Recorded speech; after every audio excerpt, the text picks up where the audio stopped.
நண்பர்களே, 1942 ஆகஸ்ட் புரட்சியில் கைதாகி சிறையிலிருந்து வெளியே வந்தவரை கூட தியாகி என்று நாம் பாராட்டுகிறோம் அல்லவா? இந்த தேசத்திற்காக 6 நாள் இருந்தவர் தியாகியாகிறார், 6 வாரங்கள் இருந்தவர் தியாகியாகிறார், 6 மாதங்கள் இருந்தவர் தியாகியாகிறார். ஆனால் 1919 தொடங்கி 1925 காஞ்சிபுரம் காங்கிரஸ் மாநாட்டிலிருந்து வெளியேறுவதற்குள் சிறை பறவையாகவே இந்த தேசத்திற்காக தன்னை அர்ப்பணித்துக் கொண்ட பெரியாருக்கு இந்த சுதந்திர வெளிச்சம் தொடரில் இடமில்லாமற் போனால் நாம் நன்றி கொன்றவர்களாகும். இந்த மண்ணுக்கென்று ஒரு சாபம் உண்டு. நாம் எந்த தலைவர்களையும் ஒரு விருப்பு வெறுப்பு சார்ந்துதான் பார்த்து பழகி இருக்கிறோம். இதே பெரியார் வேறு பகுதியில் பிறந்திருந்தால் அவர் உலகத்தின் விளிம்பை தொற்றிருப்பார் என்பதில் 2 கருத்துக்கு எனக்கு இடமில்லை. எந்த அளவுக்கு நான் பெருந்தலைவர் காமராஜரை என் நெஞ்சுக்குள்ளே வைத்து ஏற்றி போற்றுகிறேனோ அதற்கு எள்ளளவும் குறையாமல் நான் ஏற்றி போற்றுகிற ஒரு மகத்தான தலைவன் பெரியார். நண்பர்களே, பெரியாரின் எல்லா கொள்கைகளிலும் எனக்கு உடன்பாடு கிடையாது. நண்பர் ராமகிருஷ்ணன் போன்றவர்களிடம் எனக்கு முரண்பாடுகள் அதிகம் உண்டு. நான் அடிப்படையில் காந்தியவாதி. இந்த தேசத்தில் ஒழிக்கப்பட வேண்டிய சிந்தனைகளில் காந்திய சிந்தனை ஒன்று என்பது பெரியாருடைய மிக முக்கியமான கருத்து. காந்தி ஒழிய வேண்டும், காங்கிரஸ் ஒழிய வேண்டும் என்று வெளிப்படையாகவே பேசியவர் பெரியார். நான் அடிப்படையில் காந்தியவாதி. வன்முறை ஆயுதத்தை எடுத்து போராடுகிற எந்த போராளியையும் எந்த நேரத்திலும் ஏற்றுக்கொள்ளுகிற மனமில்லாதவன் நான். Permanent good cannot be the outcome of untruth and violence என்று மகாத்மா காந்தி சொன்னார். நிரந்தரமான நன்மைகளை தரக்கூடிய எந்த செயலானாலும் அங்கே வன்முறைக்கும் பொய்க்கும் இடம் கிடையாது. வன்முறை சார்ந்த, பொய் சார்ந்த சமூக மாற்றங்கள் நிலை பெற்ற மாற்றங்களாக இருக்க முடியாது என்று அவர் சொன்னது என்னை பொறுத்தவரையில் வேதம். ஆனால் நான் இந்த தொடரில் பகத்சிங்கை பேசினேன். புரட்சியின் மூலமாக, ஆயுதங்களை ஏந்துவதன் மூலமாகத்தான் இந்த தேசத்திற்கு விடுதலையை வாங்கித் தர முடியும் என்று கருதி தன் இளம் வயதிலேயே தூக்கு கயிற்றை முத்தமிட்ட அந்த மகத்தான இளைஞனுக்கு வீர வணக்கம் செலுத்த வேண்டும் என்று கருதி பகத்சிங் பேசினேன். மகாத்மாவிடமிருந்து மனவேறுபாடு கொண்டு இந்த நாட்டின் விடுதலையை அடைகின்ற அடிப்படை அணுகுமுறையிலேயே மாறுபாடு, வேறுபாடு என்பது வேறு, மாறுபாடு என்பது வேறு. வேறுபாட்டோடு நில்லாமல் மாறுபாடும் கொண்டு இந்த மண்ணை விட்டு வெளியே சென்று இந்திய தேசிய ராணுவத்தை உருவாக்கி போர் மூலமாக வெள்ளையனை வெளியேற்ற முனைந்த நேதாஜி குறித்தும் நான் நெகிழ்ந்து பேசியிருக்கிறேன். எனவே இந்த மேடையை பொறுத்தவரையில் ஒரு குறிப்பிட்ட ஜாதிக்காக நான் நிற்கவில்லை, ஒரு குறிப்பிட்ட மதத்திற்காக நான் நிற்கவில்லை, ஒரு குறிப்பிட்ட அரசியல் கட்சிக்காக இங்கே நான் நிற்கவில்லை. என்னை பொறுத்தவரையில் கட்சிகளை மீறி, மதங்களை மீறி, சாதிகளை மீறி, எல்லா வேற்றுமைகளையும் மீறி இந்தியன் என்கிற ஒற்றுமையினும் மேலான ஒருமை உணர்வோடு அத்துணை பேரும் ஓங்கி நிற்க வேண்டும் என்கிற கருத்தோடுதான் என்னுடைய மேடை வேள்வியை நான் தொடர்ந்து நடத்தி கொண்டிருக்கிறேன். எனவே என்னை பொறுத்தவரையில் நான் ஒரு மனிதனை பார்க்கிற பொழுது அந்த மனிதனிடமிருந்து எவற்றையெல்லாம் பெற்றால் இந்த சமூகம் பயன்பெற முடியும், அதுதான் நம்முடைய நோக்கம். பெரியார் என்ன சாதாரணமான மனிதனா? நண்பர்களே, பெரியாரை பற்றி பாரதிதாசன் பாடினான். துண்டு செய்து பழுத்த பழம் தூய தாடி மார்பில் விழும் என்ற பாரதிதாசன் பாடல் பெரியாரை மிகச்சரியாக என்று இனங்காட்டியது. நான் கண்ணதாசனின் பாடல்களில் கரைந்து போனவன். பாரதிதாசன் பெரியாரை பற்றி நெகிழ்ந்து நெகிழ்ந்து பாடியிருக்கிறான். ஈரோடு தமிழன்பன் கூட ஒரு கூட்டத்தில் அழகாக சொன்னார், பெரியார் எழுதிய ஒரே அழகிய கவிதை பாரதிதாசன் என்று. பெரியார் எப்படி கவிதை எழுத முடியும் என்று கேட்கலாம். பெரியார் எழுதிய ஒரே அழகிய கவிதை பாரதிதாசன் என்று தமிழன்பன் சொன்னார். எனக்கு அதில் மாற்று கருத்து இல்லை. ஆனால் நண்பர்களே, பெரியாருடைய ஒரு 95 ஆண்டு கால ஒட்டுமொத்த சமூக வாழ்வை அப்படியே கண்முன்னாலே கொண்டு வந்து நிறுத்துகின்ற ஒரு கவிதை கண்ணதாசனுடைய கவிதை என்பது என்னுடைய கணிப்பு. தோன்றவரும் வடிவினிலே நடுக்கம் தோன்றும், துவளாத கொள்கையிலே நடுக்கமில்லை. தோன்றவரும் வடிவினிலே நடுக்கம் தோன்றும், தள்ளாமை காரணமாய், ஆனால் உன் துவளாத கொள்கையிலே நடுக்கமில்லை. ஊன்றி வரும் தடி சற்று நடுங்கக்கூடும், உன் உள்ளத்தின் உரத்தினிலே நடுக்கமில்லை. வான் தவழும் வெண்மேக தாடி ஆடும், உன் வளமான சிந்தனைக்கோர் ஆட்டமில்லை. ஆன்றவிந்த பெரியார்க்கும் பெரியார் எங்கள் ஐயாவுக்கு இணை அவரே மற்றோரில்லை. நீதிமன்ற நீதிக்கும் நீதி சொல்வார், நெறிகெட்டு வளைந்ததெல்லாம் நிமிர்த்தி வைப்பார். நீதிமன்ற நீதிக்கும் நீதி சொல்வார், நெறிகெட்டு வளைந்ததெல்லாம் நிமிர்த்தி வைப்பார். சாதி எனும் நாகத்தை தாக்கி தாக்கி சாகடித்த பெருமை அவர் தடிக்கே உண்டு. நாதியிலார் நாதி பெற நாப்படைத்தார், நாதியிலார் நாதி பெற நாப்படைத்தார். 45 கோடி மக்களுக்கும் பேதமிலா வாழ்வு தர பெரியாராய் பிறந்து வந்தார். அற்புதமாக சொல்கிறான். ஆக்காத நூல் இல்லை, ஆய்ந்து தேர்ந்து அழிக்காத பொருள் இல்லை, அழுத்தமாக தாக்காத பழமை இல்லை, தந்தை நெஞ்சில் தழைக்காத உவமை இல்லை, தமிழ் நிலத்தில் நீக்காத கலை இல்லை, நினைத்து சொல்லி நிலைக்காத பொருள் இல்லை. கருணை மழை மேகத்தை காலம் காக்கும் என்றான். ஆனால் அந்த கருணை மழை மேகத்தை கடவுள் காப்பான் என்று சொல்லத்தான் கண்ணதாசன் நினைக்கிறான். ஆனால் கடவுள் மறுப்பாளராகிய பெரியாரை கடவுள் காப்பான் என்று சொல்வது முரண்பாடாக நினைக்கிற ஒரு பக்தன் கண்ணதாசன். இந்து மதத்தில் இதயம் தோய்ந்த கண்ணதாசன் நாத்திகத்திலிருந்து ஆத்திகத்திற்கு மாறிய பிறகு எழுதிய கவிதைதான் இது. எனவே கருணை மழை மேகத்தை காலம் காக்கும் என்று அற்புதமாக பெரியாரை சொன்னார். எனவே ஒரு நாத்திகனாக இருந்து நாத்திகனாகவே நடந்து நாத்திகனாய் பெரியாரை பார்த்து கண்ணதாசன் பாடியிருந்தால் அதில் போற்றுவதற்கு ஒன்றும் இல்லை. நாத்திகனாக இருந்து நாத்தழும்பேற நாத்திகத்தை தமிழ் மண்ணில் முழங்கி அதற்கு பிறகு மனம் மாறி முற்ற முழுக்க ஆத்திகனாய் நின்ற நிலையில் அப்பொழுதும் பெரியாரை கண்ணதாசன் பார்க்கிறான். பெரியாரினுடைய துண்டு முழுவதும் அவன் நெஞ்சுக்குள்ளே வந்து நிற்கிறது, அது கவிதையாய் வந்து விழுகிறது. எனவே பெரியாரை பார்க்கிற பொழுது நண்பர்களே, என்னிடம் ஒரு நண்பர் கேட்டார், சுதந்திர வெளிச்சத்தில் நாட்டிற்காக உழைத்தவர்களை பற்றி பேசுகிற தொடரில் மணியன் அவர்கள் இந்த நாட்டிற்கு விடுதலையே வேண்டாம் என்று சொன்ன, வெள்ளையனே தொடர்ந்து ஆளட்டும் என்று சொன்ன பெரியாரை பற்றி பேசுவது எந்த வகையில் நியாயம் என்று கேட்டார். நண்பர்களே, வரலாற்றை மிகச் சரியாக புரிந்து கொண்டவர்கள் இந்த பழியை பெரியார் மீது போட மாட்டார். நாம் வரலாற்றை ஆழமாக பார்ப்பதில்லை, பிறர் சொல்ல கேட்கிறோம், கேட்டதை அடுத்தவருக்கு சொல்கிறோம். ஏன் அவர் வெள்ளையன் இருக்கட்டும் என்று சொன்னார்? ஏன் இந்த நாட்டில் காங்கிரஸ் கூடாது என்று சொன்னார்? ஏன் இந்த தேசத்திற்கு காந்தியும் பொருந்தாது என்று சொன்னார் என்பது ஒரு மணி நேரத்தில் நாம் ஆய்வு செய்து முடிக்கக்கூடிய செய்தி அல்ல. இங்கே எத்தனையோ விதமான கருத்துக்களை கொண்டவர்கள் கூடியிருக்கிறீர்கள். யாருடைய மனமும் புண்படாமல் இருக்க வேண்டும் என்கிற நினைப்பு எனக்கு இருக்கிறது. யார் மனம் எப்படி புண்பட்டாலும் அது குறித்து கவலை இல்லை, நெஞ்சில் பட்டதை நேர்படச் சொல்வேன் என்று பெரியார் வாழ்ந்தார்.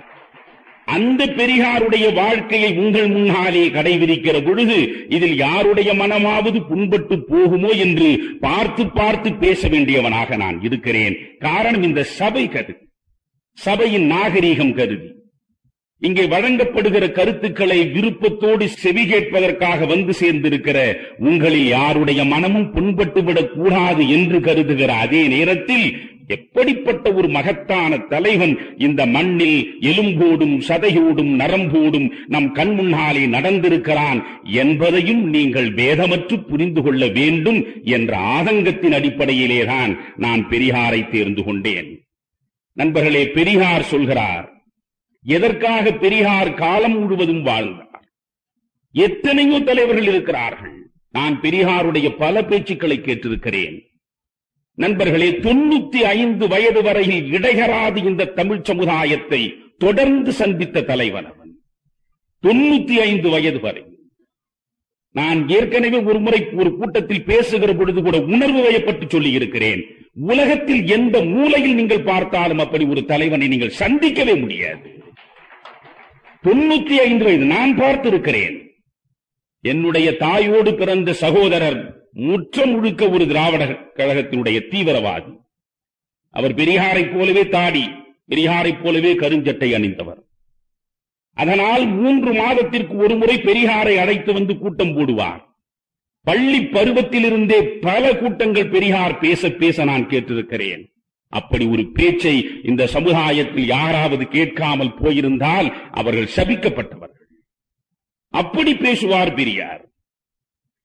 நான் கடைசி காலங்களில் பெரியார் பேசியதை பார்த்திருக்கிறேன். நெஞ்சம் முழுவதும் ரணமாகி இருக்கிறேன். இப்படி ஒரு தலைவன் உலகத்தில் எங்கும் பார்க்க முடியாது.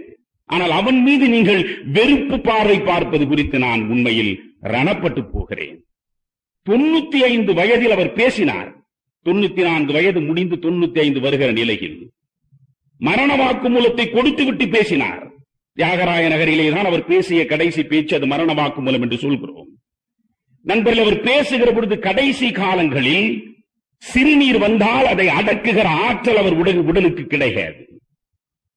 7 மணிக்கு பொதுக்கூட்டம் என்று சொன்னால் மகத்தான மாபெரும் தலைவன் காந்தி, மகாத்மா காந்தி ஈரோட்டில் பெரியார் வீட்டில் வந்து சந்தித்து பேசியதன் விளைவாகத்தான் இந்த தேசம் கள்ளுக்கடை மறியலையே கண்டது என்பதை இந்த நாட்டில் பல பேர் அறிந்து வைத்திருக்கவில்லை.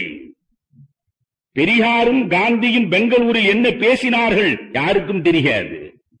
ஆகஸ்ட் புரட்சியின் கதாநாயகன் ஜெயபிரகாஷ் நாராயண் அங்கிருந்து ஈரோட்டுக்கு வந்து பெரியாரை சந்தித்து நீங்கள் எங்களோடு இருக்க வேண்டும் என்று வேண்டியது யாருக்கும் தெரியாது. பூதான இயக்கத்தின் மகத்தான தலைவன் வினோபா பாவே பெரியாரை தேடி வந்து பெரியாரிடம் நெஞ்சம் கலந்து பேசியது நம்மில் பல பேருக்கு தெரியாது. அவ்வளவு பெரிய தலைவன். இந்த சென்னை ராஜதானியின் முதலமைச்சராக, பிரீமியராக இருக்க வேண்டும் என்று ராஜாஜியை வற்புறுத்திய பொழுதும் கூட அதை துச்சமென தூக்கி எறிந்த தலைவன். அந்த தலைவன் தமிழ்நாட்டில் தெரு தெருவாக வந்தான்.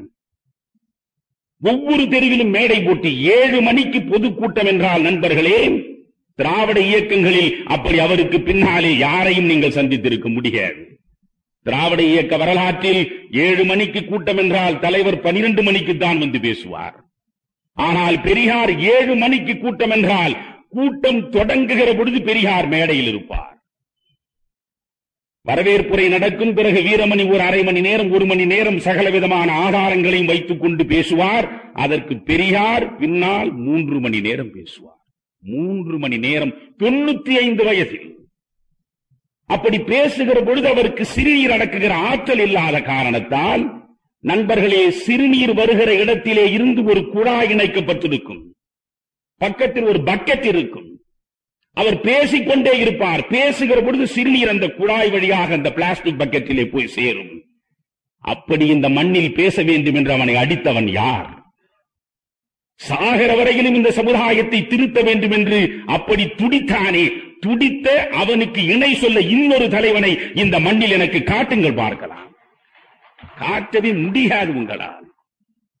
ஒரு நாணயத்திற்கு 2 பக்கம் உண்டு என்று நான் அடிக்கடி சொல்வேன். ஒரு பக்கம் பார்ப்பது அரை பார்வை, முழு பக்கம் 2 பக்கமும் சேர்த்து பார்ப்பதுதான் முழு பார்வை. பெரியாரை வெறும் பிராமண எதிர்ப்பாளனாக பார்ப்பவர்கள் பெரியாரின் மீது விஷத்தை கொட்டுகிறார்கள். பெரியாரை கடவுள் மறுப்பாளனாக பார்ப்பவர்கள் கடவுள் மீது கொண்டிருக்கக்கூடிய அளப்பரிய காதலின் காரணமாக பெரியாரின் மீது வெறுப்பு நெருப்பை தூவுகிறார்கள். பெரியார் வெறும் பிராமண எதிர்ப்பாளன் அல்ல. பெரியார் வெறும் கடவுள் மறுப்பாளன் அல்ல. பெரியார் இந்த சமூகத்தை பற்றி கிடந்த மூட நம்பிக்கை என்கிற இருட்காட்டை அழிப்பதற்காக வந்த பெருநெருப்பு. பெண்ணடிமைத்தனத்திற்கு எதிராக பாரதிக்கு பின்னாலே வாழ்க்கை முழுவதையும் அர்ப்பணித்த மகத்தான மனிதன். அவனுக்கு இணை சொல்ல இன்னொருவன் இந்த வரலாற்றில் கிடையாது. எனவே பெரியாருடைய சமுதாய சீர்திருத்தங்களை எடுத்து வைத்துக் கொண்டு அந்த மனிதனை நீங்கள் பார்க்க வேண்டாமா? பெரியாரே தன்னை பற்றி சொல்கிறார். ஈவே ராமசாமி என்கிற நான் திராவிட சமுதாயத்தை திருத்தி உலகில் உள்ள மற்ற சமுதாயத்தினரைப் போல் மானமும் அறிவும் உள்ள சமுதாயமாக ஆக்கும் தொண்டை மேற்போட்டுக் கொண்டு அதே பணியாயிருப்பவன். உலக சமுதாயங்கள் திருந்திவிட்டன, மூட நம்பிக்கையின் முற்றுகையிலே இருந்து விடுபட்டு விட்டன. ஆனால் என் தமிழ் சமுதாயமே, இன்னும் நீ மூட நம்பிக்கையில் மூழ்கி கிடக்கிறாயே. மற்ற உலக சமுதாயங்களுக்கு இணையாக உன்னை திருத்துகிற ஒரே காரியத்தை என் மேற்போட்டுக் கொண்டு நான் பணியாற்றுகிறேன் என்று சொன்னவர் சாகிற வரை அதை செய்தார். நண்பர்களே, அவருடைய இளம் பருவம் தொட்டு இறுதி வரை விரிவாக பேசுவதற்காக இந்த மேடையை நான் பயன்படுத்தவில்லை. சில பேர் கேட்கிறார்களே, காங்கிரசுக்கும் பெரியாருக்கும் என்ன சம்பந்தம்? தேசிய விடுதலை போராட்டத்தில் பெரியாருடைய பங்களிப்பு என்ன என்று கேட்கக்கூடிய மனிதர்களுக்காக இவற்றை நான் சொல்ல விரும்புகிறேன். இளைஞர்கள் நிரம்ப இருக்கிறீர்கள். சகோதரி அவர்கள் கூட சொன்னார், இவ்வளவு இளைஞர்கள் அமர்ந்திருக்கிறார்களே, பார்க்க மகிழ்ச்சியாக இருக்கிறது என்று. உங்களுக்கு பெரியார் சரியாக போய் சேர வேண்டும் என்பதற்காக பேசுகிறேன். நண்பர்களே, 1918 அவர் ஈரோடு முனிசிபல் சேர்மனாக இருக்கிறார். அவர் வாழ்நாளில் வகித்த அதிகாரம் சார்ந்த அரசியல் பதவி அது ஒன்றுதான். அவர் நினைத்திருந்தால் எத்தனையோ அரசியல் பதவிகளை அலங்கரித்திருக்க முடியும். ஆனால் அந்த முனிசிபல் சேர்மன் பதவியை துச்சமென தூக்கி எறிந்துவிட்டு வந்த பின்னால் அதிகாரம் சார்ந்த தேர்தல் களத்தை விட்டு விலகி நின்றார் வாழ்நாள் வரை. அவர் சமூக மக்களுக்கு ஒரு சத்தியம் செய்தார், சாகிற வரையில் நான் தேர்தல் களத்தில் நிற்க மாட்டேன், தேர்தலில் நான் நிற்க மாட்டேன் என்று சொன்னார். ஏன் நிற்க மாட்டீர்கள் என்று கேட்டபொழுது அவர் சொன்னார், அவர் ஒருவரால் தான் அப்படி சொல்ல முடியும். தேர்தலில் எவன் நின்றாலும் அவன் ஓட்டு பொறுக்குகிற பொறுக்கி என்றார். ஓட்டு பொறுக்குவதற்காக அந்த வாக்காளர்களுக்கு எவையெல்லாம் பிடிக்குமோ அவற்றை அவன் பேசுவான். நானோ எவனுக்கும் எது பிடிக்காதோ அதை மட்டும் பேசுவதற்காகவே பிறப்பெடுத்தவன். எனவே எவனுக்கும் எது பிடிக்காதோ அதை பேசுவதற்காக பிறப்பெடுத்த நான் அவனுக்கு முன்னாலே கைகூப்பி நின்று வாக்குகளை கேட்பதற்கு வரவில்லை, வாழ்நாள் முழுவதும் தேர்தல் களத்தில் நிற்க மாட்டேன் என்று சொன்னார். நண்பர்களே, 1918 அவர் முனிசிபல் சேர்மனாக ஈரோடில் இருக்கிறார். பக்கத்தில் சேலம் முனிசிபல் சேர்மனாக ராஜாஜி இருக்கிறார். நாம் பல பேர் நினைத்துக் கொண்டிருக்கிறோம் ராஜாஜியும் பெரியாரும் கடுமையான பகைவர்கள் என்று. நண்பர்களே, பிராமண எதிர்ப்பாளராக வலம் வந்த நம்முடைய பெரியாருக்கு ராஜாஜிதான் உற்ற நண்பர். 2 பேரும் சேலம் முனிசிபல் சேர்மனாகவும் ஈரோடு முனிசிபல் சேர்மனாகவும் இருக்கிறார்கள். அப்பொழுது டாக்டர் வரதராஜலு நாயுடு அவர் தொடர்பான மதுரை மில் வழக்கு ஒன்று, அந்த வழக்கு சம்பந்தமாக வழக்கில் வாதாடுகிற வழக்கறிஞராக ராஜாஜியும் வரதராஜலு நாயுடுவும் மதுரைக்கு போகிற போதெல்லாம் ஈரோட்டிலே வந்து தங்குவார்கள், பெரியாரோடு பேசுவார்கள். திரும்ப திரும்ப பெரியாரின் மீது ராஜாஜி தன்னுடைய செல்வாக்கை செலுத்தினார். இவ்வளவு அற்புதமான பொது தொண்டு ஆற்றுகிற நீங்கள் சேலம் முனிசிபல் பணிகளை விட மிகச்சிறந்த முறையில் ஈரோடு முனிசிபல் பணி நடந்து கொண்டிருந்தது. அதை மனம் விட்டே ராஜாஜி பாராட்டி இருக்கிறார். உங்களுடைய சானிட்டரி ஆபீசரை எங்கள் சேலத்திற்கு நீங்கள் அனுப்ப முடியுமா என்றும் கேட்டிருக்கிறார். இவ்வளவு சிறப்பாக பணியாற்றுகிற நீங்கள் இந்த தேசத்தின் விடுதலை வேள்வி நடத்துகிற காங்கிரஸ் பேரியக்கத்தில் கலந்து பணியாற்றலாகாதா என்று கேட்டார். வரதராஜலு நாயுடுவும் ராஜாஜியும் திரும்ப திரும்ப வற்புறுத்தியதனால் பெரியார் 1919 காங்கிரஸ் களத்திற்குள்ளே வந்து நிற்கிறார். நண்பர்களே, வருகிற பொழுதே 1920 மகாத்மா காந்தி ஒத்துழையாமை இயக்கம் ஒன்று புரிந்து கொள்ள வேண்டும். 1919 ஜாலியன் வாலாபாக் படுகொலை வரையில் இந்த தேசத்தில் காந்திய செல்வாக்கு கிடையாது. காங்கிரஸ் என்பது திலகருடைய செல்வாக்கிலே இருந்தது. திலகருடைய செல்வாக்கு சரிகிற பொழுது அன்னி பெசன்ட் அம்மையார் அங்கிருந்து வந்தவர், அவருடைய செல்வாக்கு வளர்ந்தது. அன்னி பெசன்ட் அம்மையாருடைய ஹோம் ரூல் இயக்கம் வளர்ந்த வேகத்தை பார்த்து திலகரே அன்னி பெசன்ட் அம்மையாரோடு இரண்டர கலந்து விட்டார். அதற்கு பிறகு 1919 ஜாலியன் வாலாபாக் படுகொலைக்கு பின்னாலேதான் மகாத்மா காந்தியினுடைய தலைமை காங்கிரசுக்கு வருகிறது. காந்திய தலைமை காங்கிரசுக்கு வருகிற நேரத்திலேதான் பெரியார் காங்கிரசுக்குள்ளே போய் சேர்கிறார். அதை நீங்கள் மறந்து விடாதீர்கள். எனவே காந்தியினுடைய செல்வாக்கு காங்கிரசுக்குள்ளே வருகிற நேரம் பெரியார் வந்து சேர்ந்தார். 1919 வருகிறார். முனிசிபல் சேர்மன் பதவியை தூக்கி எறிந்தார். 29 பதவிகளை அவர் அப்பொழுது வகித்துக் கொண்டிருந்தார். பொதுவாழ்வில் வகித்த 29 பதவிகளையும் தூக்கி எறிந்தார். நண்பர்களே, தியாகம் பற்றி நீங்கள் பேசுகிறீர்கள்.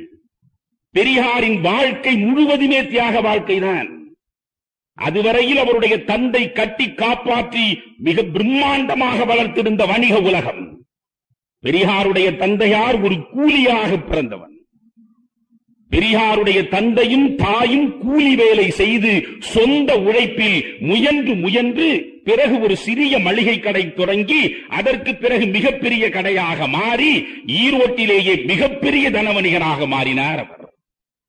பெரியாருடைய தந்தை பழுத்த வைணவ சம்பிரதாயத்தில் ஊறியவர். பெரியாருடைய தந்தை இருக்கிற வரையில் பெரியாருடைய வீடுதான் நண்பர்களே அத்தனை ஆன்மீகவாதிகளின் உறைவிடமாக இருந்தது. பௌராணிகளுடைய பாசறையாக இருந்தது. சமயத்தை போற்றுகிற இந்து கலாச்சாரத்தை வளர்க்கிற கேந்திரமாக அது இருந்தது. அந்த இடத்தில் அந்த சூழலிலேதான் பெரியார் பிறந்து வளர்கிறார். ஒவ்வொரு நாளும் பௌராணிகர்கள் இருந்து கொண்டு நடத்துகிற புராண பிரசங்கங்களை அவர் கேட்கிறார். அந்த புராண பிரசங்கங்களை அவர்கள் செய்கிற பொழுது அதை அப்படி அவர் ஏற்றுக்கொள்ளவில்லை. அந்த சின்னஞ்சிறு வயதிலேயே அவருக்கு 1000 சந்தேகங்கள் வருகின்றன. எனவே இந்த புராண பிரசங்கங்களை செய்யக்கூடியவர்களுக்கு எதிராக எழுந்து நின்று கேள்விகளை கேட்கிறார். அந்த கேள்விகளுக்கு அவர்களாலே பதில் சொல்ல முடியவில்லை. ஏனென்றால் பாரதி அழகாக சொன்னான், நன்று புராணங்கள் செய்தார். புராணங்கள் நன்று செய்தார், நன்று புராணங்கள் செய்தார். அதை நல்ல கவிதைகளில் தந்தார் அவர். கவிதை மிக நல்லதேனும் அந்த கதைகள் பொய்யென தெளிவுற கண்டோம் என்றான் பாரதி. புராணங்களை கொடுத்தார்கள். புராணங்களை கவிதைகளின் மூலம் கொடுத்தார்கள். கவிதை சுவையாக இருந்தது. கவிதை நமக்கு சுகமாக இருந்தது. ஆனால் கவிதைகளின் மூலமாக சொல்லப்பட்ட கதைகள் பொய் என்று நாம் தெளிவுற கண்டோம் என்று பாரதி பேசுகிறான். சாத்திரம் என்பது சாதியின் உயிர்த்தலம் என்றான். சாதியின் உயிர் எங்கே இருக்கிறது என்றால் சாத்திரங்களிலே தானடா இருக்கிறது என்று பாரதி கோபப்படுகிறான். இந்த பாரதியின் கோபம் பெரியாருக்கும் இருந்தது. எனவே பெரியார் இந்த சூழலிலேதான் வளர்ந்தார். மிகப்பெரிய செல்வ செழிப்பிலே வளர்ந்தார். நண்பர்களே, காமராஜரை முன்பு பேசினேன், இப்பொழுது பெரியாரை பேசுகிறேன். காமராஜருடைய அரசியல் முன்னேற்றமும் பெரியாருடைய பின்னணியும் பிரிக்க முடியாதது. பெரியாரை பிரித்துவிட்டு காமராஜரை ஒருவன் பார்த்தால் அவன் காமராஜரை உண்மையாக அறியாத மனிதன் என்று பொருள். எனவே அன்று காமராஜரை பேசினேன். இன்று காமராஜருக்கு பின்புலமாக இருந்த பெரியாரை பேசுகிற பொழுது காமராஜ் 6 வயதில் தந்தையை இழந்தார். 6ஆம் வகுப்புக்கு மேல் எட்டி பார்க்கவில்லை என்று சொன்னேன். பெரியார் 10 வயதில் பள்ளி படிப்பை நிறுத்தினார். 12 வயதில் வியாபாரத்தில் கொண்டு போய் தந்தை விட்டார். 19 வயதில் நாகம்மையை மணந்தார். 25 வயதில் வாழ்க்கையே வெறுத்து துறவியாக காசிக்கு போனார். தெரியுமா உங்களுக்கு? காசிக்கு போய் காசியிலே இந்து மதத்தின் பேரால் அங்கே உலவிக் கொண்டிருந்த துறவிகளுடைய அழுக்கான வாழ்க்கையை நேரிடையாக கண்டு நெஞ்சம் கொதித்து மீண்டு வந்தார். எனவே 25 வயதில் காசிக்கு சென்றார், துறவியானார். வாழ்வின் சகலவிதமான அனுபவங்களையும் அவர் தொடர்ந்து பெற்றார். எனவே அந்த அனுபவத்தின் அடிப்படையில் வந்த மிகப்பெரிய செல்வ செழிப்புள்ள அவர் பொறுப்பேற்று 15 ஆண்டு காலம் தன்னுடைய குடும்பத்தின் வியாபாரத்தை விஸ்தரித்தார். அந்த வியாபாரத்தை துச்சமென தூக்கி எறிந்துவிட்டு காந்தியத்திலே கலக்கிறார், காங்கிரஸில் இணைகிறார். காந்தியத்தில் காங்கிரஸில் அவர் கலக்கிற பொழுது ஒரு ஆண்டுக்கு அன்றைக்கு அவருக்கு வந்த வருமானம் 20,000 ரூபாய். 1919 20,000 ரூபாய் என்றால் இன்றைக்கு 20 கோடிக்கு சமம். அது எனவே அந்த 20,000 ரூபாய் வருமானம் வருகிற அந்த வருமானத்தை தூக்கி எறிந்தார். முற்றாக வியாபாரத்தை அவர் மூடினார். வியாபாரத்தை முழுமையாக அவர் மூடிவிட்டு அரசியலுக்குள்ளே பொது வாழ்க்கைக்குள்ளே தன்னை அவர் ஈடுபடுத்திக் கொள்கிறார். அவர் உள்ளே நுழைகிற பொழுதே தியாகியாகத்தான் உள்ளே நுழைந்தார். நண்பர்களே, 1919 தொடங்கி 6 ஆண்டு காலம் நீங்கள் யோசித்து பாருங்கள். 25 வெளியே வந்து விடுகிறார். இந்த 6 ஆண்டுகளில் பெரியார் தான் காங்கிரஸ், காங்கிரஸ் தான் பெரியார் என்று இருந்தது. அன்றைக்கு அந்த 6 ஆண்டு கால காங்கிரஸ் வரலாற்றை நீங்கள் பார்த்தால் தமிழ்நாட்டிலே இருந்த காங்கிரஸ் 3 பேர்களுக்குள்ளே முடங்கி விடுகிறது. ஒருவர் நாயக்கர், இன்னொருவர் நாயுடு, 3வது மனிதர் முதலியார். நாயுடு, நாயக்கர், முதலியார் 3 பேருக்குள்ளேதான் காங்கிரஸ் என்றானது. 6 ஆண்டு காலத்திற்குள் நாயுடு வேறு யாருமில்லை, டாக்டர் வரதராஜிலு நாயுடு. முதலியார் திருவி கல்யாண சுந்தரம் முதலியார், நாயக்கர் ஈவே ராமசாமி நாயக்கர். இந்த டாக்டர் வரதராஜிலு நாயுடு தான் பிறகு வெளிப்படையாக பிரகடனம் செய்தார், தமிழ்நாட்டின் தேச பக்தர்களிலேயே அப்பழுக்கில்லாத ஒரு 4 பேரை பட்டியலிட்டு சொல்லுங்கள் என்று எவனாவது என்னை கேட்டால் நான் சொல்லுகிற 4 பேர் இவர்களாகத்தான் இருப்பார்கள் என்று சொல்லி முதலில் வ.உ.சி., 2வது ஈவே ராமசாமி பெரியார், 3வது திருவி கல்யாண சுந்தர முதலியார், 4வது காமராச நாடார். இந்த 4 பேருக்கு இணை சொல்ல அப்பழுக்கற்ற காங்கிரஸ்காரர்கள் வேறு யாரும் கிடையாது என்று வரதராஜன் நாயுடு சொன்னார். அந்த காங்கிரஸ்காரன் பெரியாரை புரிந்து கொள்ளுங்கள். வரதராஜன் நாயுடு 4 பேரைத்தான் தமிழ்நாடு முழுவதிலேயும் தேர்ந்தெடுக்கிறார். அந்த 4 பேரில் பெரியார் காங்கிரஸை விட்டு வெளியேறி மட்டும்தான் உங்களில் பலருக்கு தெரியும். பிறகு திருவிகாவும் வெளியே வந்தார், பிறகு வரதராஜன் நாயுடும் வெளியே வந்தார். எந்த வரதராஜன் நாயுடு 4 பேரை சொன்னாரோ வ.உ.சியும் வெளியே வந்தார். காமராஜர் ஒருவர் மட்டும்தான் கடைசி வரை காங்கிரசிலே இருந்தார். விடுதலை போராட்ட சூழலிலேயே பின்னாளில் திருவிகா வருகிறார், வ.உ.சி வெளியே வருகிறார், அந்த வரதராஜன் நாயுடும் வந்து சேருகிறார். ராமசாமி நாயக்கரை பின்தொடர்ந்து இது ஏன் நிகழ்ந்தது? பெரியார் நண்பர்களே ஒரு மூட நம்பிக்கையை ஒழிப்பதற்காகவும், பகுத்தறிவு விளக்கை ஏற்றுவதற்காகவும், பிராமண ஆதிக்கத்தை எதிர்ப்பதற்காகவும், மதத்தின் ஆணிவேரை அறுப்பதற்காகவும், கடவுள் வழிபாட்டை குலைப்பதற்காகவும் முடிவெடுத்து காங்கிரசிலே இருந்து வெளியே வந்தார் என்று சொன்னால், திருவிகா ஒரு அப்பழுக்கற்ற ஆன்மீகவாதி, வள்ளலாரை போல் நடமாடியவன், தெய்வத்தையே வாழ்நாள் முழுவதும் சிந்தித்தவன், தெய்வ அருட்கருணையை இந்த மண்ணில் கொண்டு வந்து சேர்த்தவன். அந்த திருவிகா காங்கிரஸை விட்டு ஏன் வெளியே வந்தார்? டாக்டர் வரதராஜன் நாயுடு ஏன் வெளியே வந்தார்? இவற்றையெல்லாம் நீங்கள் காங்கிரசின் முழுமையான சரித்திரத்தை படித்தால்தான் புரியும். எனவே 1919 இருந்து 6 ஆண்டு கால அரசியல் வாழ்வை மட்டும் உங்களுக்கு இப்பொழுது விளக்கமாக சொல்வதற்காகத்தான் இந்த மேடையை நான் பயன்படுத்திக் கொள்ள விரும்புகிறேன். இதில் எந்த மனிதனும் ரணப்பட்டு போவதற்கு எந்த வாய்ப்பும் கிடையாது என்கிற உத்தரவாதத்தையும் முதலிலே சொல்லிவிட்டு நான் அந்த வரலாற்றுக்குள்ளே போகிறேன். ஒத்துழையாமை இயக்கத்தை மகாத்மா காந்தி தொடங்குகிறார். 1920 ஒத்துழையாமை இயக்கம் தொடங்கினார். ஒத்துழையாமை இயக்கம் என்றால் என்ன நண்பர்களே? கோர்ட்டை பகிஷ்கரிக்க வேண்டும், நீதிமன்றத்தை விட்டு வெளியே வர வேண்டும், அரசு பணிகளை பகிஷ்கரிக்க வேண்டும், அரசோடு எந்த வகையிலும் ஒத்துழைக்க கூடாது, கல்லூரியிலும் பள்ளிகளிலும் படிக்கக்கூடிய மாணவர்கள் கல்விக்கூடங்களை விட்டு வெளியே வர வேண்டும், மாணவர்களை நேரடியாக அரசியலுக்கு அழைத்த முதல் சரித்திர சம்பவம் இந்த 1920 ஒத்துழையாமை இயக்கத்திலேதான் தொடங்குகிறது.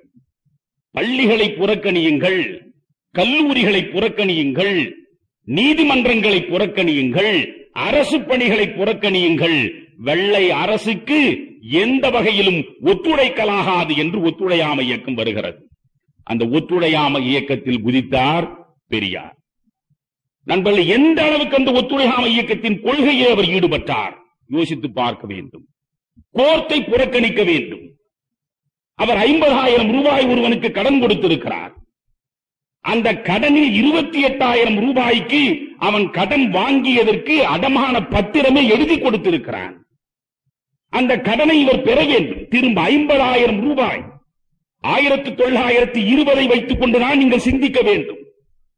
1920 50,000 ரூபாய் இன்றைக்கு 50 கோடி என்று வைத்துக் கொள்ளுங்கள். இந்த 50,000 ரூபாயை திரும்ப பெற வேண்டும். நீதிமன்றத்திற்கு போக அவர் விரும்பவில்லை. சேலம் விஜயராகவாச்சாரியார் மிகப்பெரிய வழக்கறிஞர். இவ்வளவு பெரிய தொகையை ஏன் விடுகிறாய்?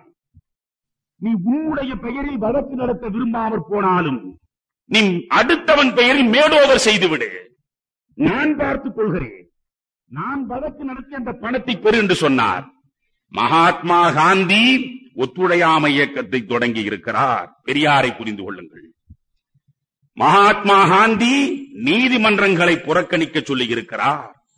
கொள்கைதான் எனக்கு முக்கியமே தவிர பணம் எனக்கு முக்கியம் இல்லை.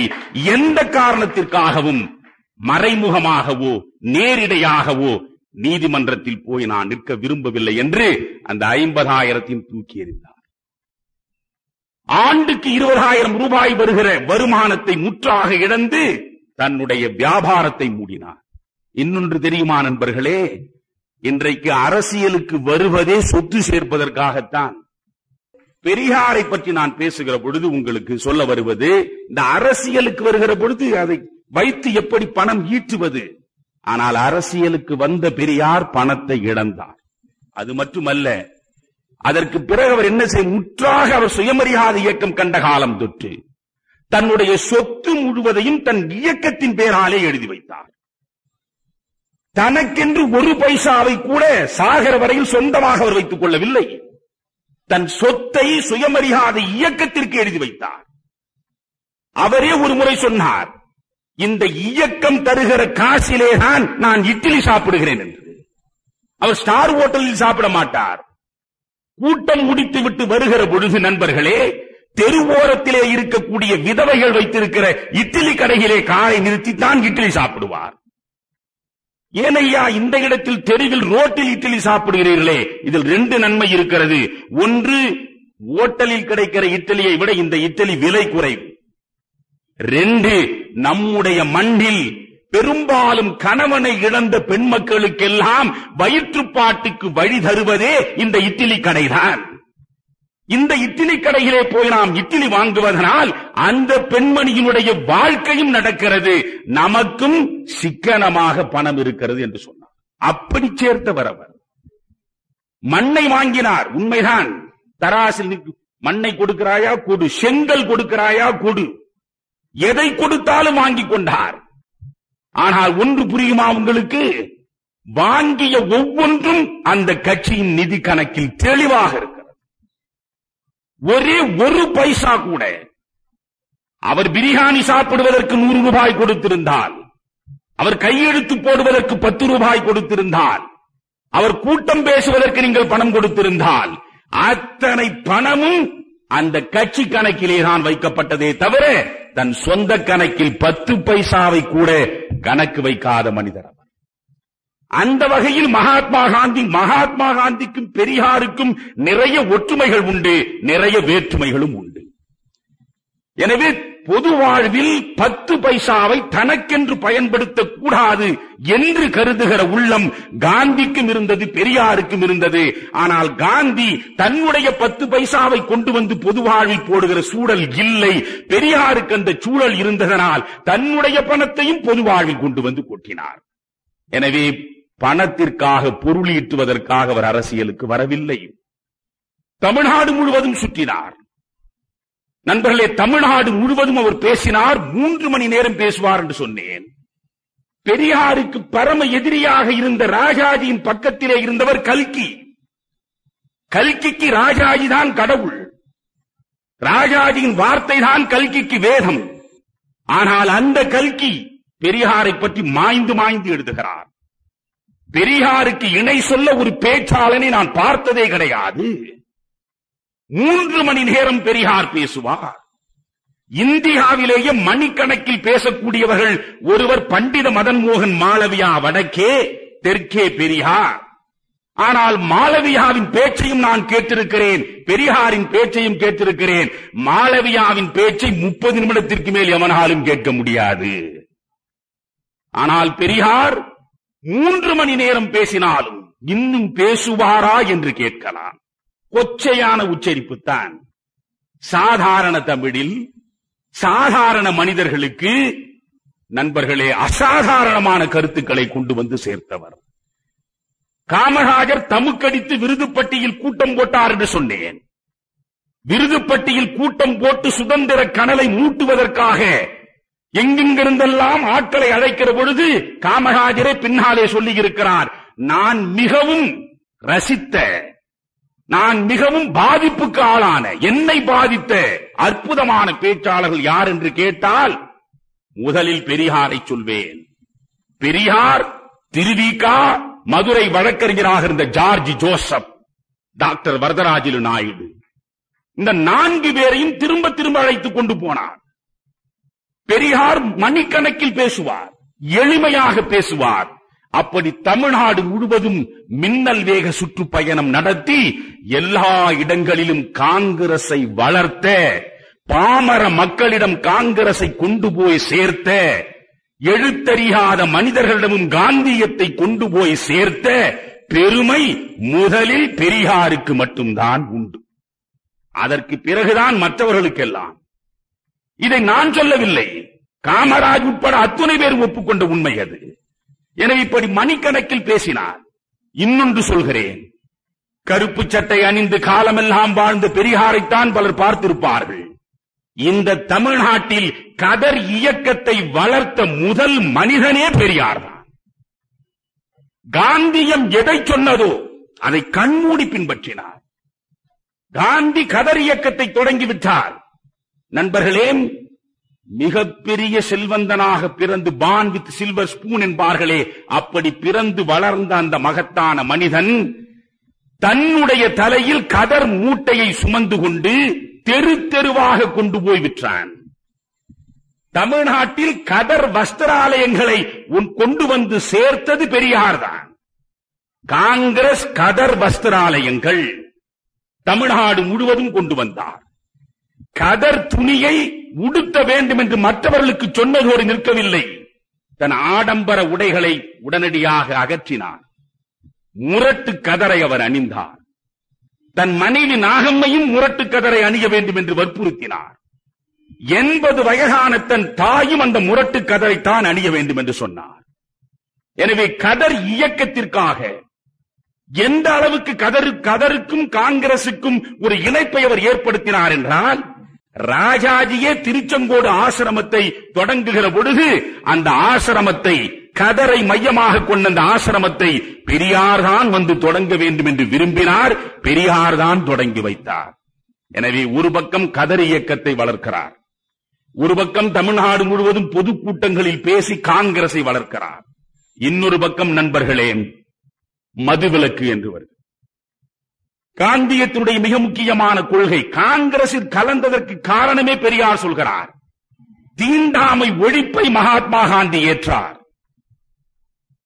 தீண்டாமை ஒழிப்பை சின்னஞ்சிறு பிராயம் தொட்டே சாதிகளை மீறி மனிதர்கள் பேதமற்று வாழ வேண்டும் என்ற ஆசை எனக்கு உண்டு. தீண்டாமையை ஒழிக்க வேண்டும் என்று காந்தி சொன்னதனால் காந்தி பக்கத்தில் நான் போய் நின்றேன். மதுவிலக்கு கொள்கையில் ஆழமான நம்பிக்கை பெரியாருக்கு இருந்தது. மதுவின் முற்றுகையிலே இருந்து விடுபட்டு வெளியே வந்தால்தான் மனிதகுலம் தழைக்கும் என்று அவர் கருதினார். எனவே மதுவிலக்கு கொள்கை இருந்தது. பெண்களுக்கு ஆதரவான குரல் காந்தியிடமிருந்து வந்தது. எனவே இப்படி பெரியார் எந்தெந்த கருத்துக்களை வளர்த்தெடுத்தாரோ இளைஞராக, அவற்றையெல்லாம் காந்தியம் பேசியது. அதனால் அவர் காந்தியத்திற்குள்ளே ஈடுபட்டார். மதுவிலக்கு கொள்கையில் முற்றாக நின்றார். எந்த அளவுக்கு நின்றார்? கள் தருகிற மரங்களை வெட்டி வீழ்த்த வேண்டும் என்று மகாத்மா சொன்னார். நண்பர்களே, வடநாட்டிலே இருக்கக்கூடிய கள் தருவது ஈச்ச மரம். ஈச்ச மரங்களிலே இருந்து ஈச்சங்கல்லை எடுத்தார்கள். அந்த ஈச்ச மரங்களை வெட்டுவதனாலே பெரிய நட்டம் ஒன்றும் இல்லை. ஆனால் தமிழ்நாட்டில் தென்னை மரத்திலே இருந்து தென்னங்கள் எடுத்தான். பெரியார் பார்த்தார், 500 தென்னை மரங்கள் இருந்த தோப்பு. மகாத்மா காந்தி கள் தருகிற மரத்தை வெட்டச் சொன்னார். 500 மரங்களையும் வெட்டினார். காந்தி சொல்லிவிட்டார், வெட்டினார். கள்ளுக்கடை மறியலில் ஈடுபட்டார். தானே சிறைக்கு போனார். தான் சிறைக்கு போய் வந்த பிறகு தன்னுடைய மனைவியும் சிறைக்கு போவதற்கு தூண்டினார். அன்றைய சமுதாயத்தில் இந்த காங்கிரஸை, காந்தியத்தை தமிழ்நாட்டில் வளர்ப்பதற்கு முயன்ற அந்த காலகட்டத்தில் மனைவியோடு சிறைக்கு போய் வரலாறு படைத்த மனிதன் பெரியார் தான். தன்னுடைய மனைவி நாகம்மையாரோடு சிறைக்கு போனார். குடும்பமே சிறைக்கு போனது. இந்த கள்ளுக்கடை பிறகு ஆளுகிற வெள்ளைய அரசுக்கும் மகாத்மாவுக்கும் இடையே ஒரு சமரசத்தை உருவாக்க வேண்டும் என்ற பேச்சுவார்த்தை வருகிற பொழுது, நீங்கள் முதலில் கள்ளுக்கடை மறியலை நிறுத்துங்கள் என்று ஆளும் வர்க்கம் சொன்னது. அதற்கு மகாத்மா காந்தி என்ன சொன்னார் தெரியுமா? கள்ளுக்கடை மறியலை நிறுத்துகிற விதி என் கையில் இல்லை.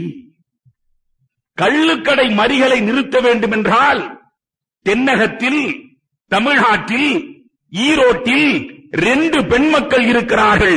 அவர்கள் கையிலேதான் இந்த மறியல் நீடிப்பதா அல்லது இந்த மறியலை நிறுத்துவதா என்ற முடிவை நான் விட்டு வைத்திருக்கிறேன் என்றார். இது நான் சொல்வதல்ல.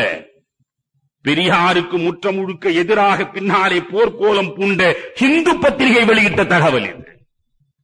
ஹிந்து பத்திரிகை சொல்கிறது, மகாத்மா காந்தி கள்ளுக்கடை மறியலை நிறுத்த வேண்டும் என்றால் 2 பெண்களிடம் போய் கேள். இந்த 2 பெண்கள் யார்? பெரியாருடைய மனைவி நாகம்மையார், பெரியாரோடு சேர்ந்து பிறந்த சகோதரி கண்ணம்மையார். இந்த 2 பேரிடம் கேள் என்றார். மகாத்மா காந்தி ஈரோட்டிலே வந்து பெரியாரோடு பேசிக் கொண்டிருக்கிற போதுதான் இந்த கள்ளுக்கடை மறியல் நடத்த வேண்டும் என்கிற போராட்ட வியூகமே அமைக்கப்பட்டது. அந்த வியூகம் அமைத்த இடம் ஈரோடு பெரியார் வீடு. அந்த வியூகத்தை உருவாக்கிய மகத்தான அடிப்படையை தந்த மனிதர் பெரியார், அவருடைய மனைவி, அவருடைய சகோதரி. எனவே கள்ளுக்கடை மறியல் ஈடுபட்டார்.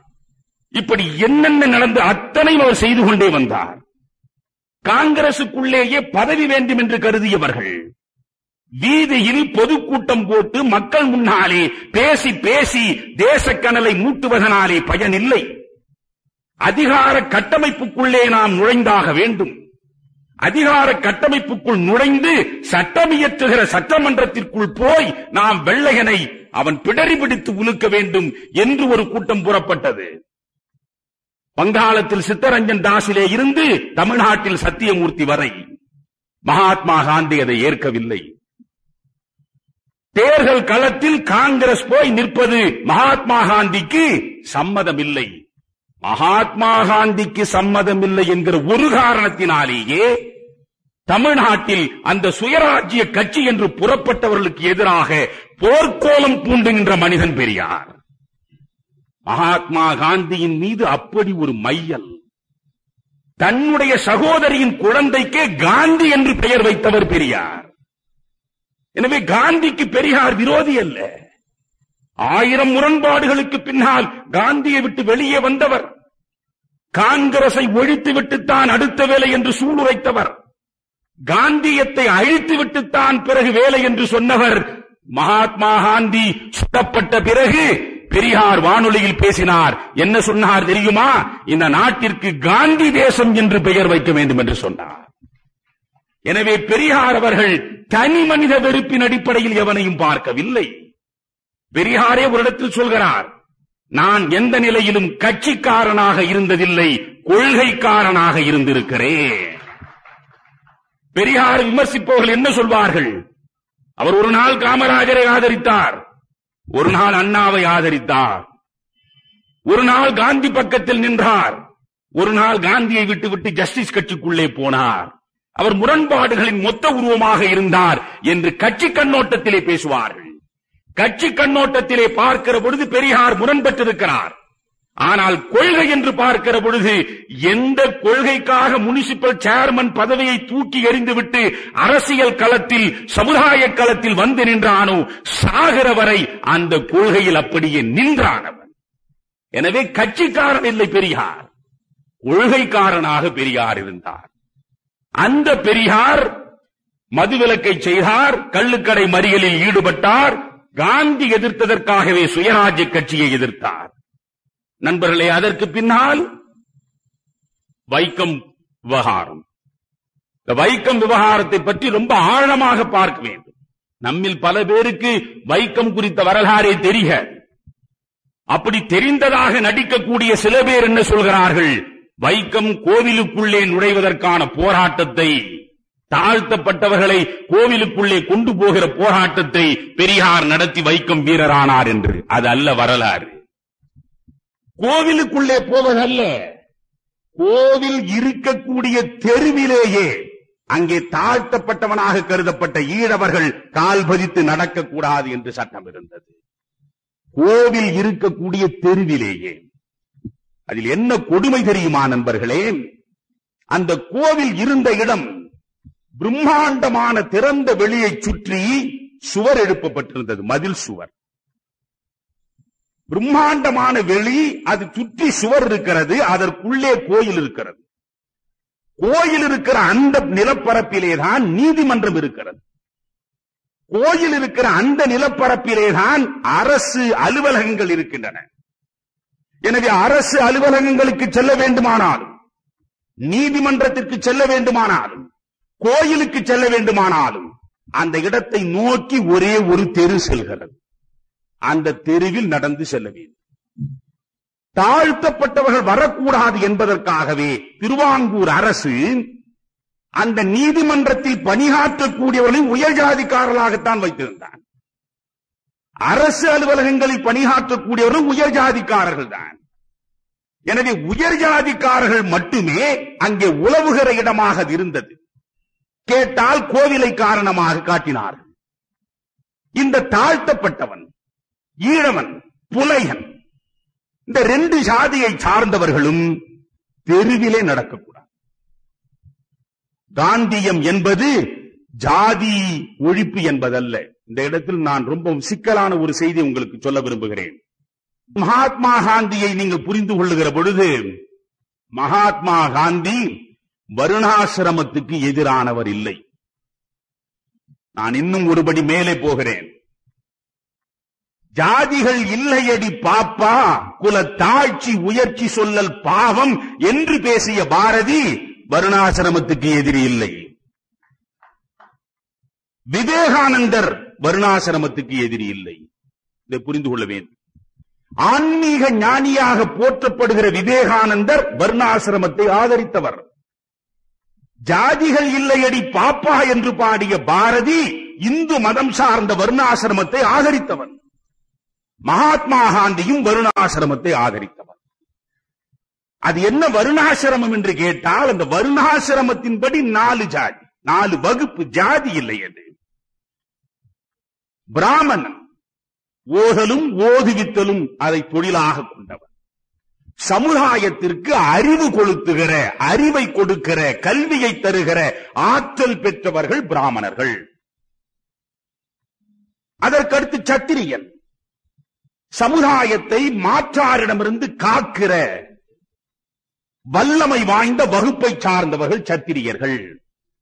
அதற்கடுத்து அந்த சமுதாயத்திற்கு வேண்டிய விளைபொருள்களை விளைவிக்கிற, அந்த விளைபொருளை விநியோகிப்பதற்காக வணிகம் நடத்துகிற அவர்கள் வைசியர்கள். அதற்கு பிறகு மூளையால் உழைக்க முடியாமல், அல்லது விளைவிக்க நிலமில்லாமல், வணிகம் செய்ய கடையில்லாமல், உடல் உழைப்பை மட்டுமே தரக்கூடிய மனிதர்களாக இருந்தவர்கள் சூத்திரர்கள். இந்த 4 வகை வருணம். அதற்கும் கீழே பஞ்சமன் என்று ஒரு 5வது வருணமும் பேசப்படுகிறது. இப்பொழுது நாம் விட்டு விடுவோம்.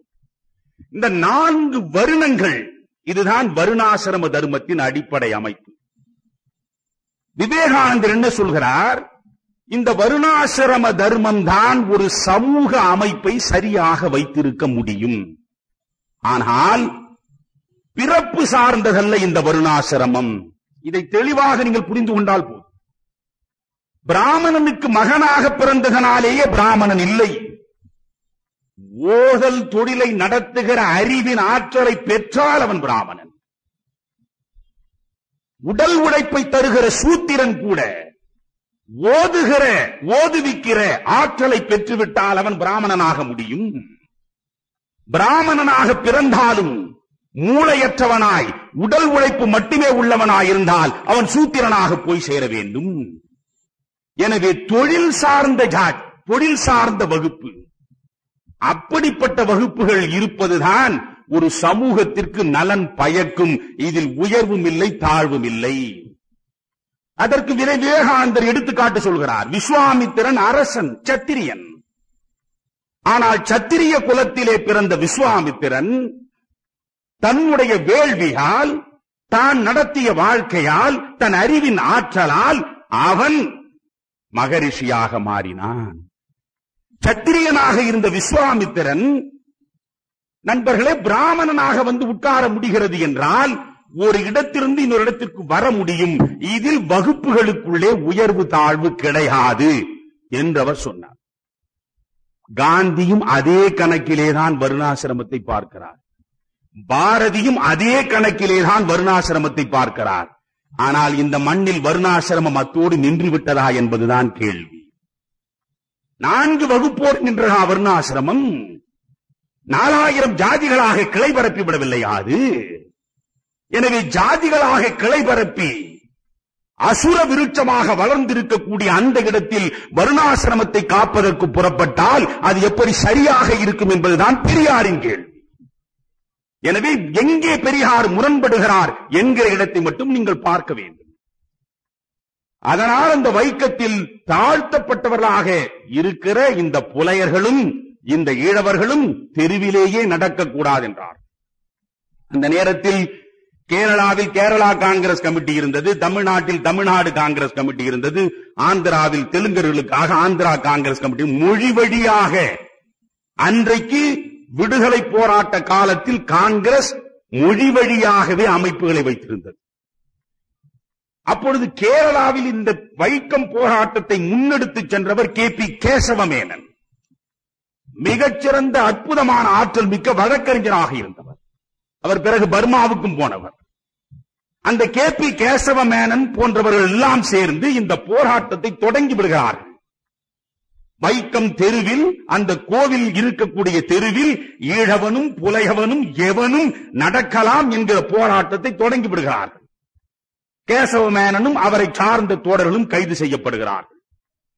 அதற்கு பிறகு போராட்டத்தின் தொடர்ச்சி தேவை.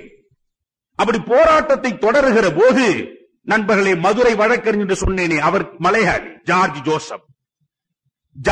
ஜோசப் அவருடைய தலைமையில் 17 பேர் அந்த சத்தியாகிரகத்தில் ஈடுபடுகிறார்கள். அவர்களும் சிறைக்கு போகிறார்கள். அடுத்து வைக்கம் போர் ஸ்தம்பித்து விடுகிறது. இனி அதை முன்னெடுத்து செல்வதற்கு சரியான தலைமை இல்லை. எனவே இதை முன்னெடுத்து செல்லாமற் போனால் ஆதிக்க சாதிகளின் கால்களிலே இந்த தாழ்ந்த ஜாதி அழுத்தப்பட்டு காணாமல் போய்விடும் என்கிற கலக்கம் வருகிறது ஜார்ஜ் ஜோசப். அப்பொழுது அவருடைய சிந்தனையில் வந்து நின்றவர் பெரியார். உடனே அவர் பெரியாருக்கு கடிதம் எழுதுகிறார் ஈரோட்டுக்கு, நீங்கள் வந்து இந்த வைக்கம் போராட்டத்தை நடத்த வேண்டும் என்று. பெரியார் அப்பொழுது மதுரை மாவட்டத்தில் பண்ணைபுரத்திலே பேசிக் கொண்டிருக்கிறார். ஈரோட்டுக்கு வந்த கடிதம் பெரியாருக்கு திருப்பி அனுப்பப்படுகிறது. கடிதத்தை பெரியார் பார்த்தார். மதுரை மாவட்ட நிகழ்ச்சிகளை உடனடியாக ரத்து செய்துவிட்டு ஈரோட்டுக்கு வருகிறார். அப்பொழுதே அவருக்கு உடல்நலக் குறைவு, வயிற்றுப்போக்கு வேறு இருக்கிறது.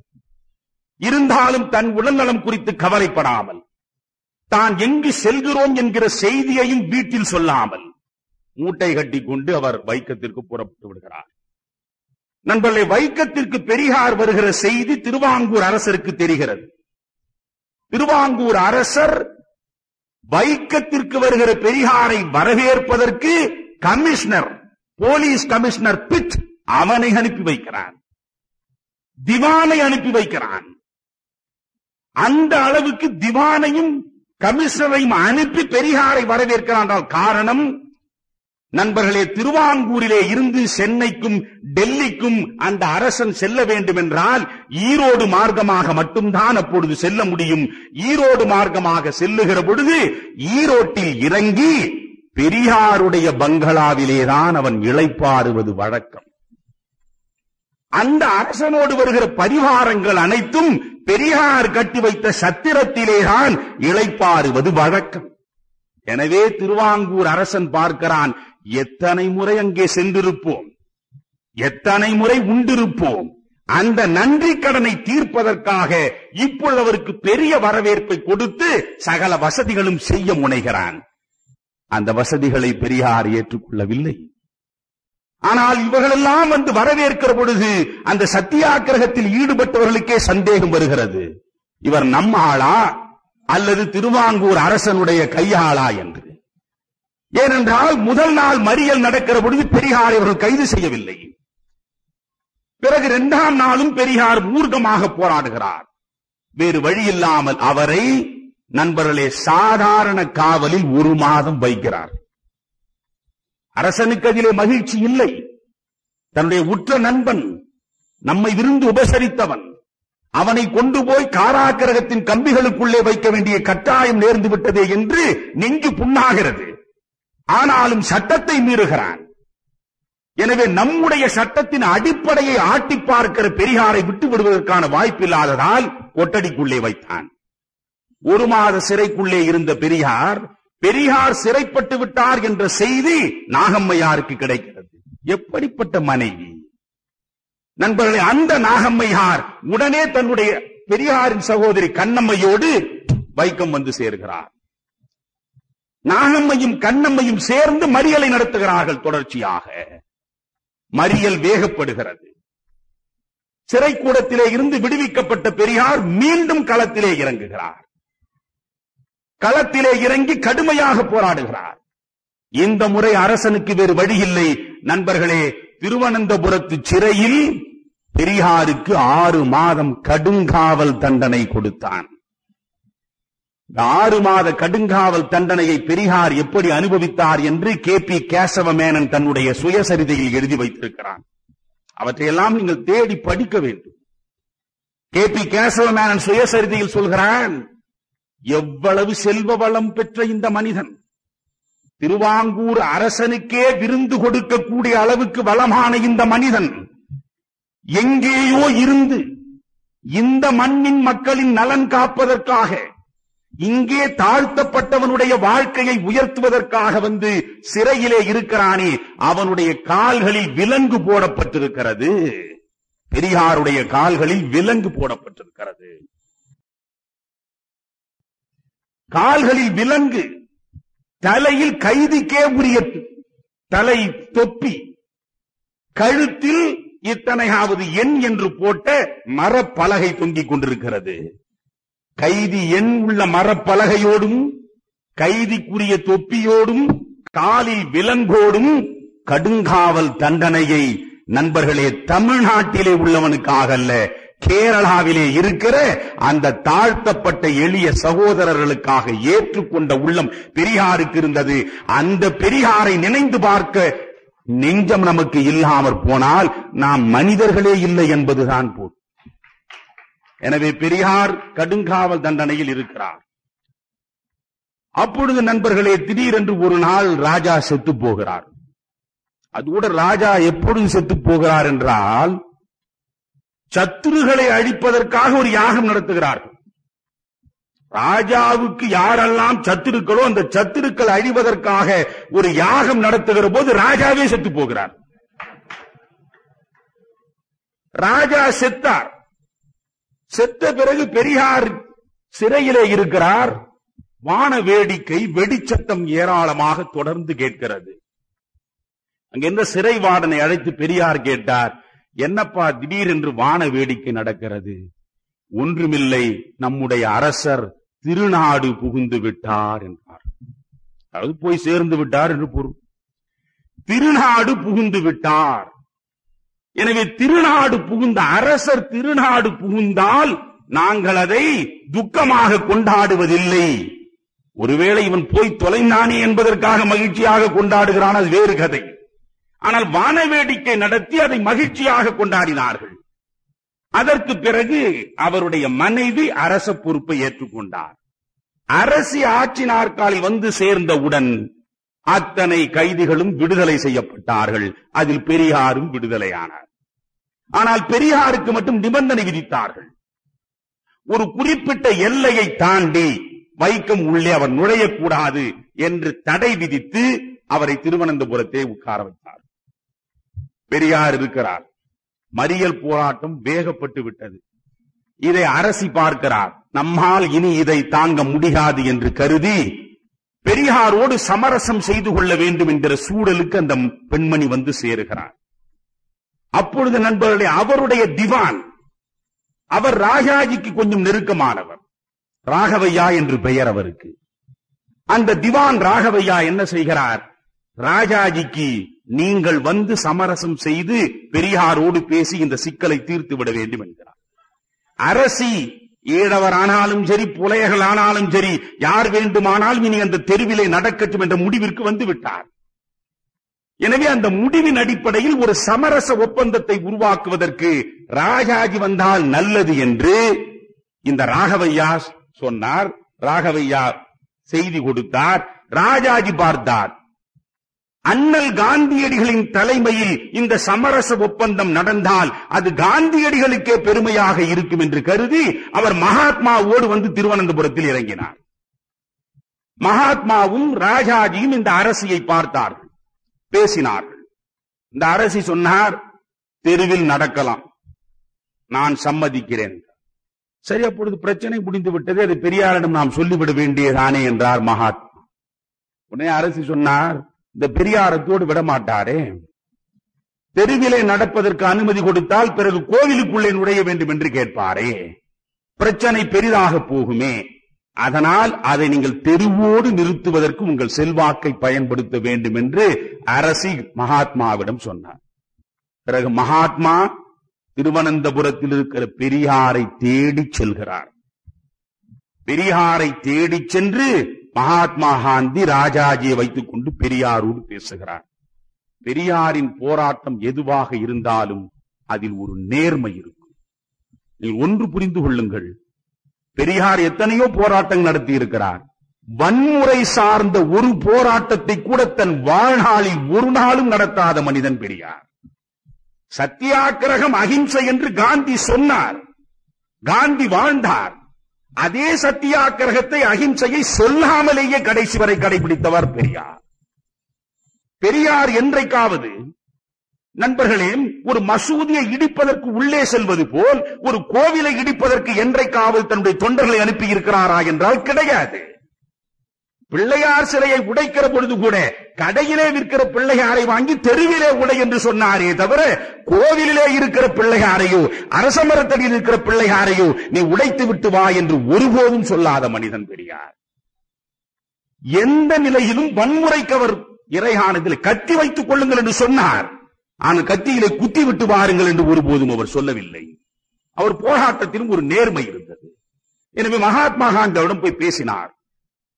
அரசு ஒப்புக்கொள்கிறார் என்றார். பிறகு என்ன, போராட்டத்தை முடித்துக் கொள்ள நான் தயாராக இருக்கிறேன் என்றார். இல்லை, அதற்கு பிறகு நீங்கள் கோவிலுக்குள்ளே நுழைவதற்கு போராட்டம் நடத்துவீர்களோ என்று அரசு அஞ்சுகிறார். இல்லை, நான் போராட வந்தது இந்த தெருவில் ஈழவர்களும் புலையர்களும் கூட நடக்க வேண்டும் என்பதற்காகத்தான். அதற்காக மறியல் நடந்தது. அந்த மறியலின் நோக்கம் நிறைவு பெற்றுவிட்டால் நான் நிறுத்தி விடுகிறேன். கோவிலுக்குள்ளே நுழைவதென்பது இனி அடுத்த கட்ட போராட்டம். அதை இப்பொழுது இதனோடு நான் சேர்த்து பார்க்க விரும்பவில்லை, அதற்கு பின்னாலே தேதி வைத்துக் கொள்ளலாம் என்று சொல்லிவிட்டார். உடனே மகாத்மா காந்தி முன்னிலையில் அந்த சமரசம் முடிகிறது. ஆனால் நண்பர்களே, அதில் வருத்தப்பட வேண்டிய விஷயம், நான் ஒரு காந்தியவாதி. ஆனால் என்னை பொறுத்தவரையில் எங்கு குறை இருந்தாலும் அதை நான் சொல்வேன். நான் முதலில் பலமுறை சொல்லி இருக்கிறேன், இவை சரி என்றால் இயம்புவதெம் தொழில், இவை தவறானால் எதிர்ப்பதெம் வேலை. இதைத்தான் நான் 35 ஆண்டுகளாக செய்து கொண்டிருக்கிறேன். எதை சொன்னால் அதற்கு என்ன பலன் வரும் என்று கருதி பார்த்து பேசுவது என் கணக்கில் ஒன்றும் கிடையாது. நான் காந்தியத்தை முற்றமுழுக்க ஏற்றுக்கொண்டவன். ஆனால் காந்தியடிகளுடைய வாழ்க்கை அணுகுமுறைகளில் சிலவற்றில் நான் மாறுபட்டு நிற்பவன். அவர் கே.பி. கேசவமேனனுக்கு ஒரு கடிதம் எழுதுகிறார். கே.பி. கேசவமேனனுக்கு ஒரு கடிதம் என்ன எழுதுகிறார் என்றால், அது கடிதம் கூட கே.பி. கேசவமேனனுக்கு வந்து சேரவில்லை.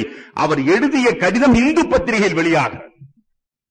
2 பிராமணர்கள் மகாத்மா காந்திக்கு ஒரு கடிதம் எழுதுகிறார். இந்த வைக்கம் கோவிலும் அந்த கோவிலை நோக்கி செல்லுகிற தெருவும் பிராமணர்களுக்கு சொந்தமானது.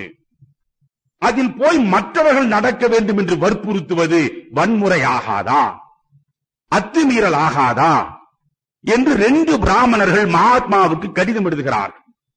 அதை மகாத்மா உண்மை என்று நம்பி கே.பி. கேசவமேனனுக்கு ஒரு கடிதம் எழுதுகிறார். அந்த இடம் பிராமணர்களுக்கு உரிமையாக இருக்குமானால் அதற்குள்ளே நாம் போய் அத்துமீறல் நிகழ்த்துவது சரியா என்று கேட்டு எழுதுகிறார். அந்த கடிதம் வந்து சேரவில்லை. ஆனால் இந்து பத்திரிகையில் கேசவமேனன் படிக்கிறார். படித்தவுடனே மகாத்மா காந்திக்கு அவர் தந்தி கொடுக்கிறார். அந்த இடமும் தெருவும் கோவிலும் இடமும் அரசுக்கு சொந்தமானது. திருவாங்கூர் அரசினுடைய நிர்வாகத்துக்கு உட்பட்டது. அது எந்த தனிப்பட்ட பிராமணர்களுக்கும் சொந்தமில்லை. எனவே அதில் எந்த அத்துமீறலும் இல்லை. எல்லாருக்கும் சொந்தமான அரசுக்கு சொந்தம். அதனால் எல்லாரும் நடப்பதுதான் சரியானது என்று மகாத்மாவுக்கு கே.பி. கேசவமேனன் புரிய வைத்தார். அதோடு மகாத்மா காந்தியை நிறுத்திக் கொள்கிறார். பிறகு மகாத்மா காந்தி என்ன செய்கிறார்? ஜார்ஜ் ஜோசப்புக்கு அவர் கடிதம் எழுதுகிறார். ஜார்ஜ் ஜோசப் கிறித்துவர். ஜார்ஜ் ஜோசப் இந்த வைக்கம் போராட்டத்தில் ஈடுபட்டவர், சிறைக்கு போனவர், பெரியாரை வரவழைத்தவர். மகாத்மா ஜார்ஜ் ஜோசப்புக்கு என்ன எழுதுகிறார்? நீங்கள் பிறப்பால் கிறித்துவர். பஞ்சாபிலே இருந்து சில சீக்கியர்களும் வந்து இந்த வைக்கம் போராட்டத்திலே கலந்து கொள்கிறார்கள். அதையும் காந்தி ஏற்கவில்லை. நீங்கள் இந்து மதம் சார்ந்தவர்களுடைய பிரச்சனை இது. எனவே இந்து மதத்திலே இருப்பவர்கள் முன்னெடுத்து செல்ல வேண்டிய இந்த பிரச்சனையில் ஒரு சீக்கியரோ ஒரு கிறித்துவரோ ஒரு இஸ்லாமியரோ மூக்கை நீட்டுவது சரி என்று நான் கருதவில்லை. எனவே ஜோசப் அவர்களே, நீங்கள் இந்த போராட்டத்தில் ஈடுபட்டதும் சிறைக்கு போனதும் தவறு என்று சொன்னார். அதற்கு ஜோசப் காந்திக்கு கடிதம் எழுதுகிறார். கோவிலுக்குள்ளே நுழைவது குறித்து போராட்டம் நடந்திருக்குமானால் அதில் நான் கிறித்துவன் என்ற முறையில் மூக்கை நீட்டுவது உங்கள் பார்வையில் தவறாக இருக்கலாம். ஆனால் இது கோவிலுக்குள் நுழைகிற போராட்டம் அல்ல, தெருவிலே நடக்கிற போராட்டம். எனவே தெருவில் எவன் வேண்டுமானாலும் நடப்பதற்கு உரிமை வேண்டும் என்று எந்த மதம் சார்ந்தவனும் கேட்பதற்கு உரிமை இருக்கிறது என்று மகாத்மாவுக்கு கடிதம் எழுதினார். எனவே இப்படி இதற்குள் இவ்வளவு சிக்கல்களையும் தாண்டித்தான் பெரியார் அந்த வெற்றியை சாதித்தார். அதனால்தான் வைக்கம் வீரராக அவர் வந்தார். இதுவரையில் பெரியாருக்கும் மகாத்மாவுக்கும் இடையில் எந்த விதமான பிணக்கும் இல்லை. மகாத்மாவை முற்ற முழுக்க ஏற்றுக்கொண்டு மகாத்மா எதை சொல்கிறாரோ அதைத்தான் அவர் செய்கிறார். அதற்கு பிறகு நண்பர்களே, டாக்டர் வரதராஜலு நாயுடு தமிழ்நாடு காங்கிரஸ் கமிட்டியின் தலைவராக இருக்கிறார். பெரியார் செயலாளராக இருக்கிறார். இந்த குருகுலம், சேரமாதேவி குருகுலம் வாவேசு ஐயர் உருவாக்கியது. அது குறித்து வாவேசு ஐயர் பற்றி நான் பேசுகிற பொழுது நிரம்ப செய்திகளை உங்களிடம் விளக்கமாக சொல்லி இருக்கிறேன். அதில் மீண்டும் போக விரும்பவில்லை. ஆனால் ஒன்று புரிந்து கொள்ள வேண்டும். அந்த சேரமாதேவி குருகுலத்திற்குள்ளே ஜாதி அடிப்படையிலேதான் உணவு பரிமாறப்படுகிறது, ஜாதி அடிப்படையிலேதான் அங்கே உறங்க இடம் ஒதுக்கப்படுகிறது என்ற செய்திகள் வருகிற நிலையில் 10,000 ரூபாய் அந்த சேரமாதேவி குருகுலத்திற்கு காங்கிரஸ் தருவதாக ஒப்புக்கொண்டு முதல் 5,000 பெரியார் வழங்கினார். பிறகு இன்னொரு 5,000 ரூபாயை அவர் வழங்குவதற்கு இந்த ஜாதி அடிப்படையில் இங்கே சோறு போடப்படுகிறது, ஜாதி உணர்வு அங்கே தலை தூக்கி நிற்கிறது என்று புரிந்தவுடன் அவர் 5,000 தருவதை மறுக்கிறார். பெரியாருக்கு தெரியாமலேயே இன்னொரு செயலாளரை வைத்துக் கொண்டு அவர் அந்த 5,000 திரும்ப பெற்று வாவேசு ஐயர் அந்த குருகுலத்தை நடத்துகிறார். பிறகு அந்த குருகுலம் டாக்டர் வரதராஜலு நாயுடுவும் தி.வி. கல்யாண சுந்தரம் முதலியாரும் பெரியாரும் சேர்ந்து நடத்திய முனைப்பான எதிர்ப்பினால் குருகுலமே அழிந்தது. நண்பர்களே, அடுத்து இந்த குருகுலம் சம்பந்தமான பிரச்சனைகள் உருவெடுக்கிற பொழுது அதனுடைய உடனடி நிகழ்வாக விரும்பத்தகாத விளைவுகள் காங்கிரசுக்குள்ளே முதலில் முகம் காட்டின. இதைத்தான் இப்போது உங்களிடம் விளக்கமாக சொல்ல விரும்புகிறேன். காங்கிரஸை விட்டு பெரியார் வெளியே போவதற்கான சூழல் எப்படி தொடங்கியது என்கிற சரித்திரத்திற்கு வருகிறேன். காங்கிரசுக்குள்ளே பெரியார் இருந்தார். காங்கிரஸை தெரு தெருவாக போய் வளர்த்தார். கதரை மூட்டை மூட்டையாக தலையிலே சுமந்து கதர் இயக்கத்தை பரப்பினார். கள்ளுக்கடை மறியலை நடத்தினார். கதர் இயக்கத்தை பரப்பியதற்காக சிறைக்கு போனார். கள்ளுக்கடை மறியல் நடத்தியதற்காக சிறைக்கு போனார். ஒத்துழையாமை இயக்கத்தில் கலந்து கொண்டதற்காக சிறைக்கு போனார். இப்படி காங்கிரஸே தன்னுடைய வாழ்க்கையாக ஏற்றுக்கொண்டு வாழ்ந்த பெரியார் அந்த காங்கிரஸை விட்டு எப்படி வெளியே வருகிறார் என்கிற செய்திக்கு இப்பொழுது நாம் வருகிறோம். நண்பர்களே, இந்த குருகுல போராட்ட பிரச்சனைகள் கடுமையாக உருவெடுக்கிற சூழலில் திருச்சியில் தமிழ்நாடு காங்கிரஸ் கமிட்டி கூடுகிறது. இந்த கமிட்டி கூடுகிற பொழுதே டாக்டர் வரதராஜன் நாயுடு பிராமண துவேஷத்தில் ஈடுபடுகிறார். பிராமண எதிர்ப்பு கருத்துக்களை எல்லா இடங்களிலும் பரப்புகிறார். அவர் தலைவர் அப்பொழுது. எனவே இந்த வரதராஜன் நாயுடுவின் மீது ஒரு கண்டன தீர்மானத்தை கொண்டு வர வேண்டும் என்று சொல்லி ஒரு தீர்மானத்தை கொண்டு வருகிறார். அந்த கண்டன தீர்மானத்தை முறியடிக்கிற பணியில் மும்முரமாக பெரியார் நின்றார். அந்த கண்டன தீர்மானம் முறியடிக்கப்பட்டது. கண்டன தீர்மானம் தோற்றவுடனே ராஜாஜிக்கு மிகவும் நெருக்கமான TSS ராஜன், ராஜாஜிக்கு மிகவும் நெருக்கமான கே சந்தானம், ராஜாஜிக்கு நெருக்கமான சாமிநாத சாஸ்திரி, ராஜாஜிக்கு நெருக்கமான வரதாச்சாரியார் 5 பேரும் காங்கிரஸ் கமிட்டியிலே இருந்து ராஜினாமா செய்து விடுகிறார். இந்த 5 பேரும் காங்கிரஸ் கமிட்டியிலே இருந்து ராஜினாமா செய்த அந்த கணத்திலே இருந்துதான் பிராமணர் அல்லாதார் என்கிற பிரிவினை வேகப்படுகிறது. இதற்கு இடையில் பெரியார் தன்னுடைய கருத்துக்களுக்கு பழுதுபடாமல் காரியமாற்றுகிறார். நீதி கட்சியினுடைய ஆட்சி தொடர்ந்து நடந்து கொண்டிருக்கிற நேரம் அது. நான் நீதி கட்சி வரலாற்றை பற்றியெல்லாம் விரிவாக பேசுவதற்கு இங்கே முடியாது. நீதி கட்சி ஆட்சி நடந்து கொண்டிருக்கக்கூடிய அந்த நிலையில் பனகல் அரசருடைய ஆட்சி நடக்கிறது. பனகல் அரசருடைய ஆட்சியிலேதான் அறநிலைய பாதுகாப்பு சட்டம் கொண்டு வரப்பட்டது. இந்த இந்து ரிலிஜியஸ் என்டோமெண்ட்ஸ் ஆக்ட் என்று இன்றைக்கும் பேசுகிறோமே, அந்த இந்து அறநிலைய பாதுகாப்பு சட்டம் நீதி கட்சி ஆட்சியில் பனகல் அரசர் காலத்தில் கொண்டு வரப்படுகிறது.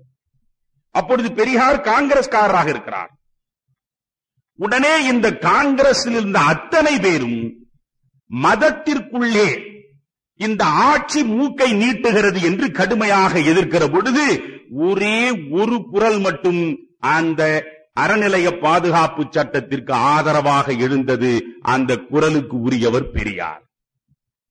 உடனே பெரியாரை பார்த்து எல்லாரும் சொன்னார்கள், நீங்கள் இந்த சட்டத்தை ஆதரிக்கிற பொழுது இந்து மதத்திற்கே ஆபத்து வருகிறது என்றார்கள்.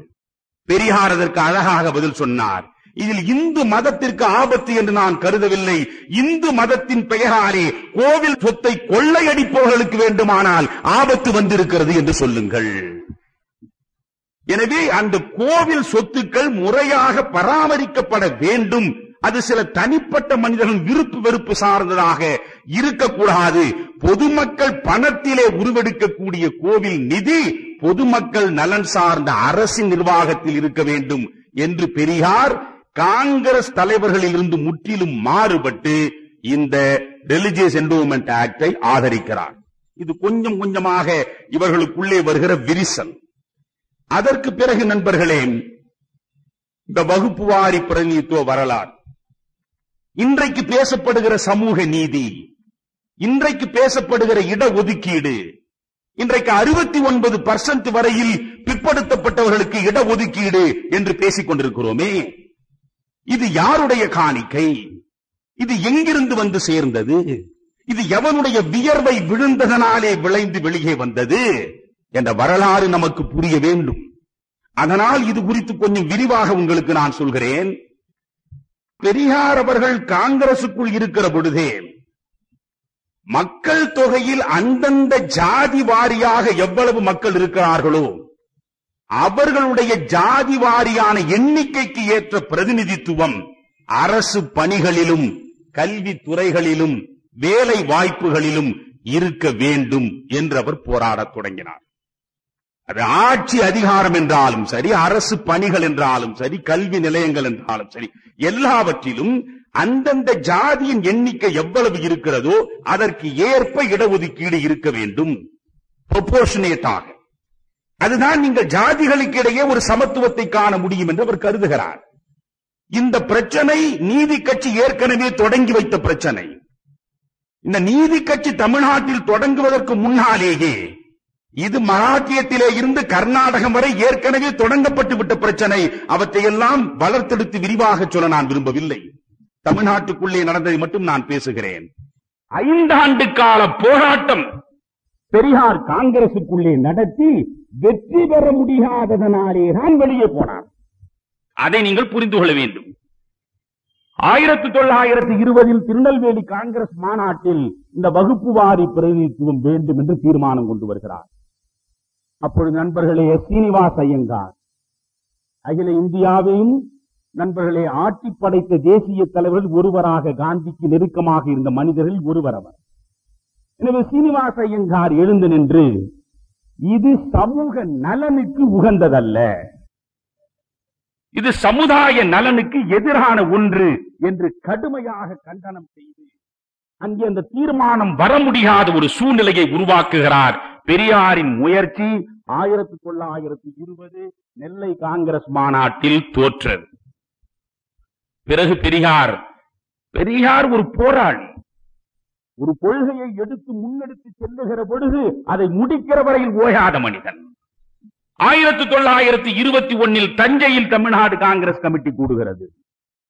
அந்த தமிழ்நாடு காங்கிரஸ் கமிட்டியில் மீண்டும் இந்த வகுப்புவாரி பிரதிநிதித்துவ பிரச்சனையை தீர்மானமாக கொண்டு வருவதற்கு பெரியார் முயல்கிறார். உடனே பெரியாரின் நெருக்கமான நண்பராக விளங்கிய ராஜாஜி எழுந்து இதை கொள்கை அளவில் நாம் ஏற்றுக்கொள்ளலாம், வகுப்பு வாரியாக பிரதிநிதித்துவம் வழங்க வேண்டும் என்கிற பெரியாருடைய எண்ணத்தை காங்கிரஸ் கட்சியின் கொள்கையாக நாம் ஏற்றுக்கொள்ளலாம், ஆனால் இப்பொழுதைக்கு இது தீர்மானமாக வர வேண்டாம் என்று சொல்லி 21 ராஜதந்திரத்தோடு அதற்கு முற்றுப்புள்ளியை ராஜாஜி வைத்தார். நண்பர்களே, 1922 திருப்பூரிலே தமிழ்நாடு காங்கிரஸ் கமிட்டி கூடுகிறது. அங்கேயும் பெரியார் இந்த பிரச்சனையை திரும்ப தொடங்குகிறார். பெரியார் இந்த பிரச்சனையை ஒவ்வொரு மாநாட்டிலும் கொண்டு வருகிறார் என்பதை தெளிவாக அறிந்த உயர் ஜாதிக்காரர்கள் அத்துணை பேரும் அங்கே ஓங்கி எதிர்த்து குரல் கொடுத்தார். கைகலப்பு நடக்கிற அளவுக்கு போய்விட்டது. டாக்டர் வரதராஜ நாயுடுவும் மதுரை ஜார்ஜ் ஜோசப்பும் இல்லாமல் போயிருந்தால் அங்கே ஒரு பெரிய கலவரமே நடந்திருக்கும். நான் தான் அடிக்கடி உங்களுக்கு சொல்வேன், எல்லா செய்திகளும் காங்கிரசிலிருந்து தான் தொடங்கின என்று அடிக்கடி உங்களுக்கு சொல்லுவேன். எனவே ஒரு பெரிய கலவரமே அங்கே நடந்திருக்கும். அந்த கலவரம் நடக்காமல் வரதராஜ நாயுடும் ஜார்ஜ் ஜோசப்பும் காப்பாற்றினார்கள். பெரியார் சினத்தின் சிகரத்துக்கே போய்விட்டார். என்றால் 20 தோல்வி, 21 தோல்வி, 22 தோல்வி என்றால் அவரால் பொறுத்துக் கொள்ள முடியவில்லை. எழுந்து நின்றார். இத்தனைக்கும் காரணம் இந்த மனுஸ்மிருதி தான், ராமாயணம் தான். மனுஸ்மிருதியையும் ராமாயணத்தையும் நெருப்பிலே போட்டு கொளுத்தினால்தான் நீங்கள் உருப்படுவீர்கள் என்று சொன்னார். அங்கேதான் அவர் முதலில் மனுநீதிக்கு எதிராக, இதிகாசத்திற்கு எதிராக எழுகிற சூழ்நிலை வந்து சேர்ந்து விட்டது. அது ஒரு அதிர்ச்சியை காங்கிரஸ் வட்டாரத்தில் அன்றைக்கு கொடுத்தது. நண்பரே, அதற்கு பிறகு இந்த முயற்சி எங்கு வந்தாலும் தோற்கிறது என்று பேசாமல் இருக்கிறார். 1924 திருவண்ணாமலை காங்கிரஸ் மாநாட்டுக்கு தமிழ்நாடு காங்கிரஸ் கமிட்டி தலைவராகவே தேர்ந்தெடுக்கப்பட்ட பெரியார் தலைமை தாங்குகிறார். இப்பொழுது பெரியார் நினைக்கிறார், நான் தலைவர், இந்த மாநாட்டில் நிச்சயம் இந்த வகுப்புவாரி பிரதிநிதித்துவ தீர்மானத்தை கொண்டு வந்துவிட முடியும் என்று கருதுகிறார். எதிர்வரிசையில் உட்கார்ந்து கொண்டே அவ்வளவு செய்த மனிதன் தலைமை நாற்காலில் இருக்கிற பொழுது என்ன செய்வான் என்பதை அறியாத அளவுக்கு உயர் ஜாதிக்காரர்கள் மூடர்கள். எனவே அன்றைக்கு சீனிவாச ஐயங்கார் சென்னையிலும் மற்ற இடங்களிலும் இருந்து ஏராளமாக பிரதிநிதிகள் என்ற பெயராலே கொண்டு வந்து ஆட்களை குவித்தார். பெரும்பான்மை ஆட்கள் அவர்களாக இருக்கிற ஒரு சூழ்நிலையை உருவாக்கி அந்த தீர்மானம் வரவிடாமல் அங்கேயும் தடுத்தார். பிறகுதான் நாம் நம்முடைய இடத்திற்கு வருகிறோம். 1925 காஞ்சிபுரத்திலே காங்கிரஸ் மாநாடு நடக்கிறது. அந்த மாநாட்டிற்கு தலைவர் திருவிகா. பெரியார் நம்புகிறார்.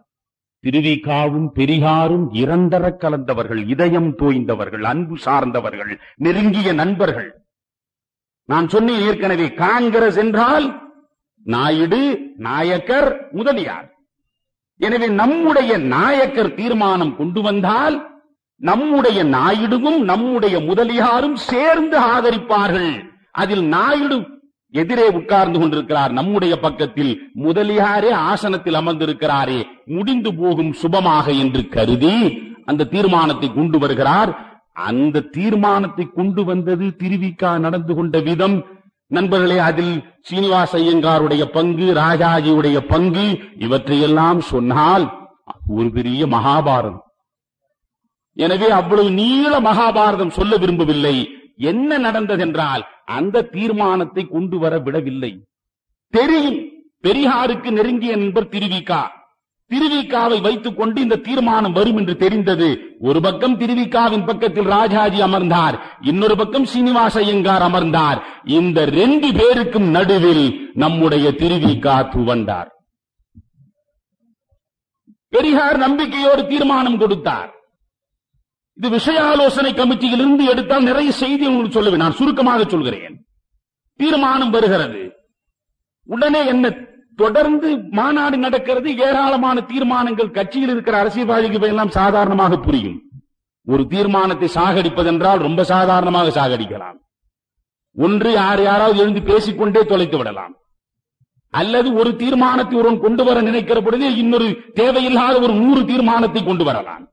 தலைமை மட்டும் அந்த தீர்மானத்திற்கு ஏற்ப இல்லாமற் போனால் அந்த தீர்மானத்தை சாதாரணமாகவே சாகடித்து விட முடியும் என்பது அரசியல் கட்சியிலே உள்ளவர்களுக்கு தெரியும். எனவே இங்கே திருவிகா என்ன செய்தார், பல்வேறு தீர்மானங்கள் வருவதற்கு, அவற்றை பற்றி பேசுவதற்கு இடமளித்து விட்டு பெரியாரிடம் கோபமாக கேட்கிற பொழுது, நீங்கள் 25 பிரதிநிதிகளின் கையெழுத்து வாங்கி கொடுத்தால் நான் இந்த தீர்மானத்தை பற்றி பரிசீலிப்பேன் என்றார். ஏனென்றால் அந்த நேரத்தில் மாநாடு முடியப் போகிற சூழல். மாநாடு முடிய போகிற சூழலில் 25 பிரதிநிதிகளிடம் கையெழுத்து வாங்கி அதை உடனே கொண்டு வந்து கொடுத்து தீர்மானத்தை நிறைவேற்றுவது என்பது முடியாத காரியம் என்று திருவிகாவும் சீனிவாச ஐயங்காரும் ராஜாஜியும் கருதுகிறார்கள். ஆனால் பெரியார் பம்பரம் போல் சுழன்று எஸ் ராமநாதனை பக்கத்திலே வைத்துக் கொண்டு 25 பேருக்கு பதிலாக 30 பிரதிநிதிகள் கையெழுத்து வாங்கினார். 30 பிரதிநிதிகள் கையெழுத்தையும் கொடுத்துவிட்டு இந்த தீர்மானத்தை கொண்டு வர வேண்டும் என்று சொன்னால், இல்லை, இது ஏற்கனவே இந்த தீர்மானத்தை அவர் கொண்டு வந்தார், அந்த தீர்மானத்தை அவர் வாபஸ் வாங்கிக் கொண்டார், எனவே இப்பொழுது நீங்கள் தீர்மானம் கொண்டு வருவதென்றால் நீங்களே கைப்பட எழுதி கொடுங்கள் என்று திரும்ப ஆரம்பித்தார். இப்படி பல்வேறு வகையில் இடர்பாடுகளை உருவாக்கி அந்த தீர்மானம் வராத சூழ்நிலையில் மாநாட்டை முடித்தார் திருவிகா. பெரியார் எழுந்து நின்றார். ரொம்ப கோபப்பட்டு திருவிகா நண்பர் திருவிகாவை பார்த்து சொல்கிறார், நீங்கள் யாருடைய ஆதிக்கத்தில் இப்படி ஆடி இருக்கிறீர்கள் என்பது எனக்கு புரிந்துவிட்டது.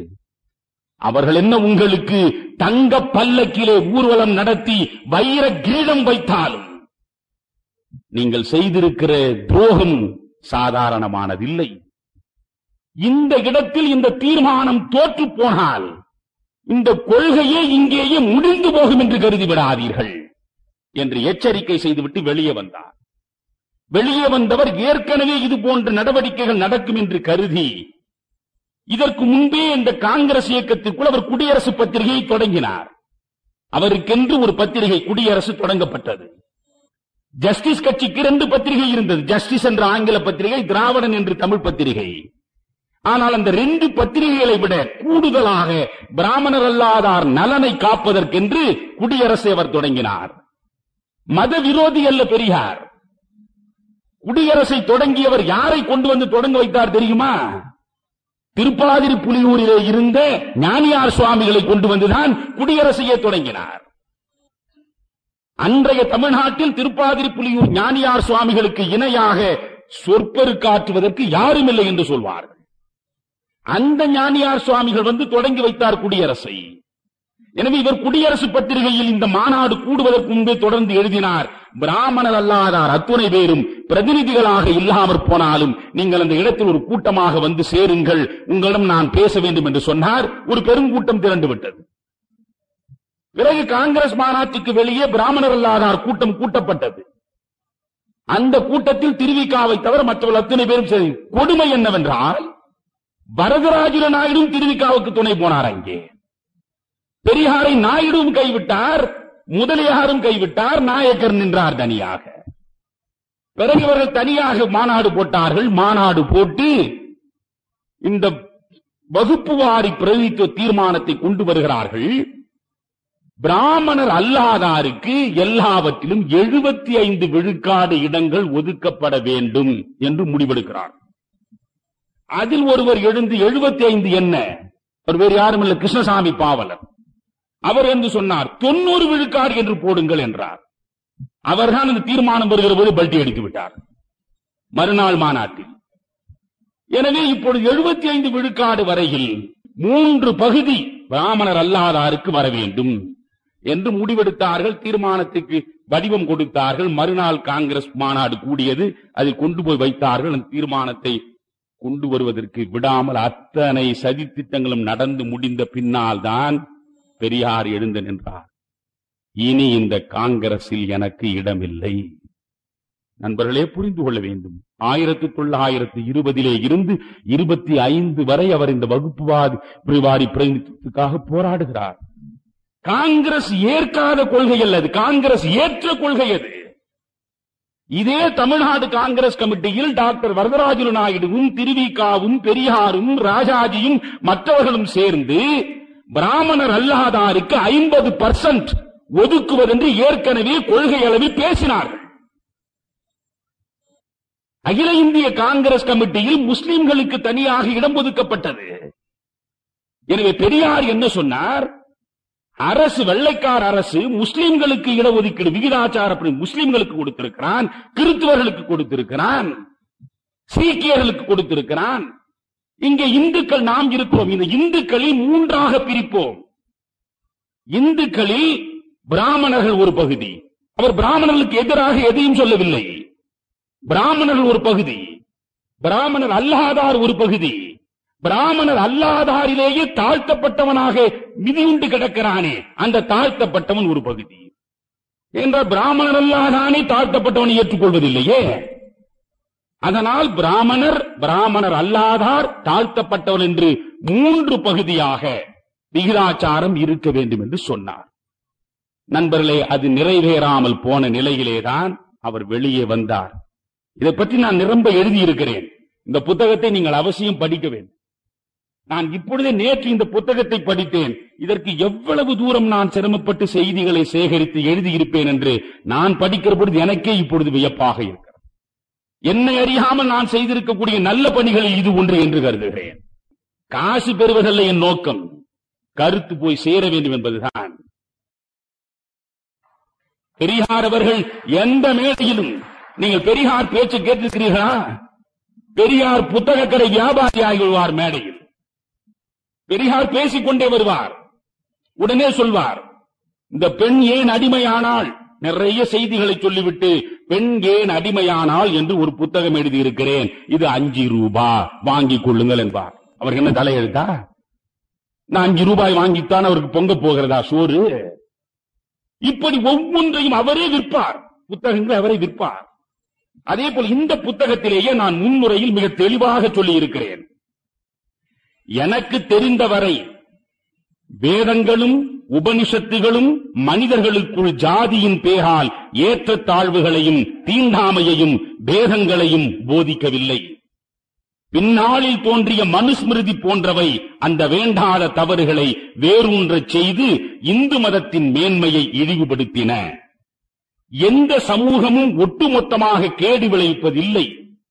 நல்லவர்களும் தீயவர்களும் எல்லா சமூகத்திலும் உண்டு, எல்லா சாதிகளிலும் உண்டு. பிராமண சமூகத்தில் பிறந்தவர்கள் அனைவரும் மனித நேயத்திற்கு மாறானவர்கள் அல்லர். பிராமணர்களிலேயே பிற்படுத்தப்பட்டவர்களின் நலன் காக்க போராடியவர்களும் உண்டு, இப்போது போராடுபவர்களும் உண்டு. கேள்விக்குறியாகிவிட்ட தாழ்த்தப்பட்டோரின் வாழ்க்கை நிலையை உயர்த்த வேள்வி நடத்திய நல்ல பிராமணர்களை நாடறியும். இன்றும் உயர்ஜாதி மக்களுள் தாழ்த்தப்பட்டவர்களையும் பிற்படுத்தப்பட்டவர்களையும் கைதூக்கி விடுவதன் மூலம் சமூக நீதியை நிலைநிறுத்த முன்வரும் மேல் ஜாதி மக்கள் எவராயினும் அவர்கள் நம் அன்பிற்கும் ஆராதனைக்கும் உரியவர்கள். எனவே மேல் ஜாதியாக இருக்கிற நமக்கு பொறுப்புணர்வு இருக்கிறது. மேல் ஜாதியாக இருக்கிற நாம் இந்த மண்ணில் இருக்கிறோம். கீழ் ஜாதியாக விழுந்து கிடக்கிற இவனும் நம் மண்ணில் இருக்கிறான். எல்லா அதிகாரமும் நாம் மட்டும் அனுபவிப்பதா? எல்லா அரசு பதவிகளும் நமக்கு மட்டும் தானா? எல்லா கல்வி நிலையங்களும் நம் பிள்ளைகளுக்கு மட்டும் தானா? இந்த மண்ணில் நம்மோடு மனிதர்களாக பிறந்த சக மனிதர்கள் தாழ்ந்து கிடக்கிறார்களே, அவர்களுக்கும் அதிகார கட்டமைப்பில் இடம் கொடுப்போம், அவர்களுக்கும் அரசு பணிகளில் இடம் கொடுப்போம், அவர்களுக்கும் கல்விக்கூடங்கள் இடம் கொடுப்போம் என்ற எண்ணம் ஒவ்வொரு உயர்ஜாதிக்காரருக்கும் வந்துவிட்டால் நீங்கள் விண்ணை தேடி சொர்க்கத்திற்கு போக வேண்டியதில்லை, மண்ணுக்குள்ளேயே நாம் சொர்க்கத்தை பார்க்க முடியும். எனவே அதுதான் இந்த நோக்கம். எல்லாருக்கும் சமத்துவம் வர வேண்டும் என்பதற்காகத்தான் பெரியார் இந்த பிரச்சனையை கொண்டு வந்தாரே தவிர ஜாதிகளின் பேராலே பகைமையை வளர்ப்பதற்காக அல்ல. பிறகு என்ன நடந்தது நண்பர்களே? இது முதலில் நீங்கள் பார்த்தால் ஜஸ்டிஸ் கட்சியினுடைய ஆட்சியிலேதான் 1927 இந்த வகுப்புவாரி பிரதிநிதித்துவம் சட்டமாகவே வருகிறது. அந்த சட்டத்தை கொண்டு வந்தது டாக்டர் சுப்பராயனுடைய அரசு. அந்த டாக்டர் சுப்பராயனுடைய அரசு நீதி கட்சியின் ஆதரவை ஒரு பக்கமும் காங்கிரசினுடைய சுயராஜ்ய கட்சியினுடைய ஆதரவை இன்னொரு பக்கமும் பெற்று வாழ்ந்த ஒரு அரசு. எனவே அந்த டாக்டர் சுப்பராயனுடைய அரசில் முத்தையா முதலியார் என்ற அமைச்சர் இருந்தார். இந்த முத்தையா முதலியார் தான் முதலில் பெரியாருடைய போராட்டத்திற்கு தலைவணங்கி இந்த வகுப்புவாரி பிரதிநிதித்துவத்திற்கு சட்டபூர்வமான வடிவம் கொடுக்கிறார். எந்த இடத்திலும் 12 இடங்கள் இருந்தால் அதற்கு ஒரு அளவுகோல் வைத்தார். 12 இடங்கள் இருக்கின்றன, ஒரு வேலை வாய்ப்பு அல்லது கல்வி நிலையம் எந்த இடமாக 12 இடங்கள் என்றால் 1927 கொண்டு வந்த வகுப்புவாரி பிரதிநிதித்துவ சட்டப்படி அந்த 12 இடங்களில் 5 பிராமணர் அல்லாதாருக்கு, 2 பிராமணர்களுக்கு, 2 முஸ்லிம்களுக்கு, 2 ஆங்கிலோ இந்தியர்களுக்கு, 1 தாழ்த்தப்பட்டவர்களுக்கு. 3, 2, 6, 5, 1, 12. எனவே இந்த 12 இடங்களில் 5 இடங்கள் பிராமணர் அல்லாதாருக்கும், 2 இடம் பிராமணர்களுக்கும், 2 இடம் முஸ்லிம்களுக்கும், 2 இடம் கிறிஸ்துவர்களுக்கும், 1 இடம் தாழ்த்தப்பட்டவனுக்கும் என்று ஒதுக்கியது. இதுதான் முதலில் இடஒதுக்கீடு தமிழ்நாட்டில் வந்து சேர்ந்த வரலாறு. நண்பர்களே, இந்த இடஒதுக்கீடு ஒன்று புரிந்து கொள்ளுங்கள், இது 1927 நீதி கட்சி காலத்தில் வந்தது. ராஜாஜி 1937 ஆட்சி பொறுப்புக்கு வந்தார். 39 வரை ராஜாஜி இந்த சென்னை மாகாணத்துடைய பிரீமியராக இருந்தார், பிரதம அமைச்சராக. அவரும் இந்த இடஒதுக்கீட்டில் கை வைக்கவே இல்லை. நாம் ராஜாஜியை பாராட்ட வேண்டும். அதே இடஒதுக்கீடு 1947 வரை தொடர்ந்தது. அந்த இடஒதுக்கீடில் மாற்றம் இல்லை. பிறகு 1947 இந்த இந்துக்களில் பிராமணர் அல்லாதார் இருக்கிறார்களே, பிராமணர் அல்லாதார்களிலேயே உயர் ஜாதிக்காரர்கள் பிற்படுத்தப்பட்டவர்கள் பிரிவு கொண்டு வந்து சேர்க்கப்பட்டது. பிறகு 1951 அன்றைக்கு இருந்த மக்கள் கணக்கை அடிப்படையாக வைத்து இந்த வகுப்புவாரி பிரதிநிதித்துவம் வந்தது. அப்பொழுதுதான் 59% பொதுப்பட்டியல். 59% யார் வேண்டுமானாலும் போட்டியிடலாம். 25% விழுக்காடு பிற்படுத்தப்பட்டவர்களுக்கு. நண்பர்களே, 16 விழுக்காடு தாழ்த்தப்பட்டவர்களுக்கும் பழங்குடியினருக்கும் என்று 1951 வந்து சேர்த்தது. இது அப்படியே கொஞ்ச காலம் இருந்தது. காமராஜ் இருந்த பொழுது அப்படியே தான் இருந்தது. காமராஜ் இந்த பிற்படுத்தப்பட்டவர்களேயே மிகவும் பிற்படுத்தப்பட்டவர் என்று மோஸ்ட் பேக்வர்ட் கிளாஸ் ஒன்றை கொண்டு வந்து சேர்த்தார். இப்பொழுது பாட்டாளி மக்கள் கட்சி பெற்றிருக்கக்கூடிய இந்த பயனை அப்பொழுதே காமராஜ் கொடுத்தார். பிறகு திராவிட முன்னேற்ற கழக ஆட்சி வந்தது, கலைஞர் கருணாநிதி இருந்தார். கலைஞர் கருணாநிதி ஆட்சி காலத்தில் இந்த 25% பிற்படுத்தப்பட்ட இந்த இடஒதுக்கீட்டை 31% மாற்றினார். 16% இந்த SC and ST தாழ்த்தப்பட்டவர் பழங்குடியினருக்கு இருந்ததை 18% உயர்த்தினார். எனவே 25, 31 16, 18 ஆனதனால் பொதுப்பட்டியலில் 59% இருந்து 51% மாறி 8% குறைந்த அவ்வளவுதான். பொதுப்பட்டியல் 51%. எந்த ஜாதிக்காரர், உயர் ஜாதிக்காரர், கீழ் ஜாதிக்காரன், தாழ்த்தப்பட்ட எவன் வேண்டா போட்டியிடலாம். பிற்படுத்தப்பட்டவர்களுக்கு 31%, தாழ்த்தப்பட்டவர்கள் பழங்குடியினருக்கு 18% என்று ஒதுக்கினார். இதற்கு பிறகு எம்ஜிஆர் ஆட்சிக்கு வந்தார். எம்ஜிஆர் ஆட்சிக்கு வந்த பொழுது ஒன்று சிந்தித்தார். இந்த ஜாதி வாரியாக நாம் இப்படி இடஒதுக்கீடு செய்வதை விட பொருளாதாரத்தை அடிப்படையாக வைத்து நாம் இடஒதுக்கீடு செய்வோம் என்று ஒரு முடிவெடுத்தார். 9,000 ரூபாய் ஆண்டு வருமானம், 9,000 ரூபாய்க்கு கீழே யாருக்கெல்லாம் உண்டோ அவர்கள் அத்துணை பேருக்கும் இடஒதுக்கீடு என்று சொன்னார். 9,000 ரூபாய்க்கு மேலே இருந்தால் நீங்கள் பிராமணனாக இருந்தாலும் சரி, நீங்கள் முதலியாராக இருந்தாலும் சரி, நாயக்கராக இருந்தாலும் சரி, வேறு யாராக இருந்தாலும் உங்களுக்கு சலுகை கிடையாது. எனவே பொருளாதாரத்தை மையமாக வைத்து இந்த இடஒதுக்கீடு என்று அவர் சொன்னார். நடக்குமா? பெரியார் விதைத்து மரமாக வளர்த்து விட்டு போன இந்த மண்ணில் அது எடுபடுமா? பெரிய எதிர்ப்பு குரல் கிளம்பியது. உடனே எம்ஜிஆர் பார்த்தார், இவ்வளவு எதிர்ப்பா? இதோ பாருங்கள், இப்பொழுது நான் ஒரு சித்து வேலை செய்கிறேன். இந்த 9,000 ரூபாய் என்று சொல்லி 31% உங்களுக்கு கருணாநிதி காலத்தில் இருந்ததே அது வேண்டாம் என்று சொன்னவர் ஒரே அடியாக அந்த பொருளாதார திட்டத்தை தூக்கி குப்பையில் போட்டுவிட்டு பிற்படுத்தப்பட்டவர்களுக்கு 31 51% என்று சொல்லிவிட்டார். முற்றிலும் முரணாக 31 51க்கு போனார். இன்றைக்கு 51 69க்கு போயிருக்கு. மண்டல் கமிஷன் என்பது வந்தது, இந்தியா முழுவதும் பெரிய புரட்சி நடந்தது. மண்டல் கமிஷன் பிற்படுத்தோர் பட்டியலில் எவ்வளவு விழுக்காடு கேட்டது? வெறும் 27 விழுக்காடு.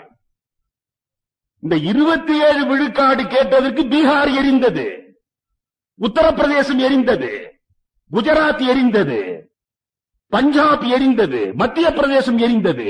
ஆனால் இங்கே இந்த மண்டல் கமிஷன் வருவதற்கு முன்னாலேயே நண்பர்கள் 51% விழுக்காடை பிற்படுத்தப்பட்டவர்கள் அனுபவித்துக் கொண்டிருந்தார்கள். இவற்றுக்கு யார் காரணம்? அந்த மனிதனை சிந்தித்து பார்க்க வேண்டாமா? அந்த மனிதனுக்கு இதனாலே என்ன நன்மை? தமிழனுக்காக பெரியார் குரல் கொடுக்கிற பொழுது அவரை எதிர்ப்பதற்கு சரியான ஆயுதம் இல்லாத மனிதர்கள் சொன்னார்கள், பெரியார் தமிழனை பற்றி பேசுவதற்கு யோகியதே இல்லாதவர், இவரே தமிழர் இல்லை என்று சொன்னார். பெரியார் தெளிவாக சொன்னார், நான் கர்நாடக பலிஜா நாயுடு குடும்பத்தைச் சேர்ந்தவன், இதில் மறைப்பதற்கு ஒன்றுமில்லை. ஆனால் இந்த தமிழ்நாட்டிலே உள்ள தமிழர்களின் நலத்தை முன்னெடுத்து செல்வதற்கு யோக்கியனாக ஒரு தமிழனும் இல்லாததனால் அந்த பொறுப்பை நான் ஏற்றுக்கொண்டிருக்கிறேன் என்றார். அந்த பொறுப்பை அவர் ஏற்றுக்கொண்டார். நண்பர்களே, இதுவரையில் இப்பொழுது காங்கிரஸை விட்டு வெளியே வந்த பிறகு ஒரு சுயமரியாதை கட்சியை தொடங்குகிறார். சுயமரியாதை கட்சியை தொடங்கினார். சுயமரியாதை கட்சி மாநாடு போட்டார், செங்கல்பட்டில் முதல் மாநாடு. அதில் தான் ஜீவானந்தம் போனார். அதிலும் நிறைய சுவையான கதைகள். ஜீவானந்தம் பெரியாரிடம் போய் சரணடைந்தார். கம்யூனிஸ்டாக வருவதற்கு முன்பு பெரியாரிடம் தான் ஜீவானந்தம் போனார். ஜீவாவை போன்ற மனிதர்களை எல்லாம் நீங்கள் 100 யுகம் போனாலும் காண முடியாது. ஒரு வேட்டி ஒரு சட்டையும் மாற்றி வேட்டி சட்டை இல்லாமல் மண்ணின் மக்களுக்காகவே வாழ்ந்து செத்து போன மனிதன் அவன். அந்த ஜீவா பெரியாரிடம் வந்தான். இந்த 1938 இந்தி எதிர்ப்பு போராட்டம். நான் இந்திக்கு வால் பிடிப்பவன் இல்லை. நான் 1965 PUC படித்துக் கொண்டிருந்தேன். இப்பொழுது மகளிர் கல்லூரியாக காயிதே மில்லத் கல்லூரியாக இருக்கிறதே, அதுதான் அப்பொழுது ஆண்கள் கலை கல்லூரி. அதை நான் படித்துக் கொண்டிருந்தேன். அப்பொழுது கண்ணதாசன் பாட்டுத்தான் எனக்கு வேதம். இங்கு நம் மொழி தடுக்கும் இந்திக்கு பாடை கட்டி, சங்கொடு பறை முழக்கி, சட்டியில் கொள்ளி தூக்கி, அங்குலம் எலும்பு கூட அகப்படாதுழிப்போம். தெரு தெருவாக நான் சொல்லி இருக்கிறேன். என்றால் இந்தி வந்தால் தமிழ் அழிந்து விடும் என்று. எனவே அன்றைக்கு இந்தியை எதிர்த்து போராடியவன் நானும் ஒருவன் தான். ஆனால் இப்பொழுது இந்த திராவிட இயக்கங்களின் மூலமாக என்ன நடந்தது? கட்சி அரசியல் பேசுவதற்காகவே நான் வரவில்லை. இந்த சமூக மாற்றம் மொழி குறித்து இதை சொல்லி முடிக்க விரும்புகிறேன். 1938 37 ராஜாஜி ஆட்சிக்கு வந்தார். ராஜாஜி ஆட்சிக்கு வந்த பிறகு பள்ளிக்கூடங்களில் எல்லாம் கட்டாய இந்தி என்று சொன்னார். பள்ளிக்கூடங்களில் கட்டாய இந்தி என்று ராஜாஜி கொண்டு வந்தவுடன் அதை கடுமையாக எதிர்த்து தமிழ்நாட்டில் போர்க்கோலம் பூண்ட மனிதர்தான் பெரியார். கடுமையாக எதிர்த்தார்.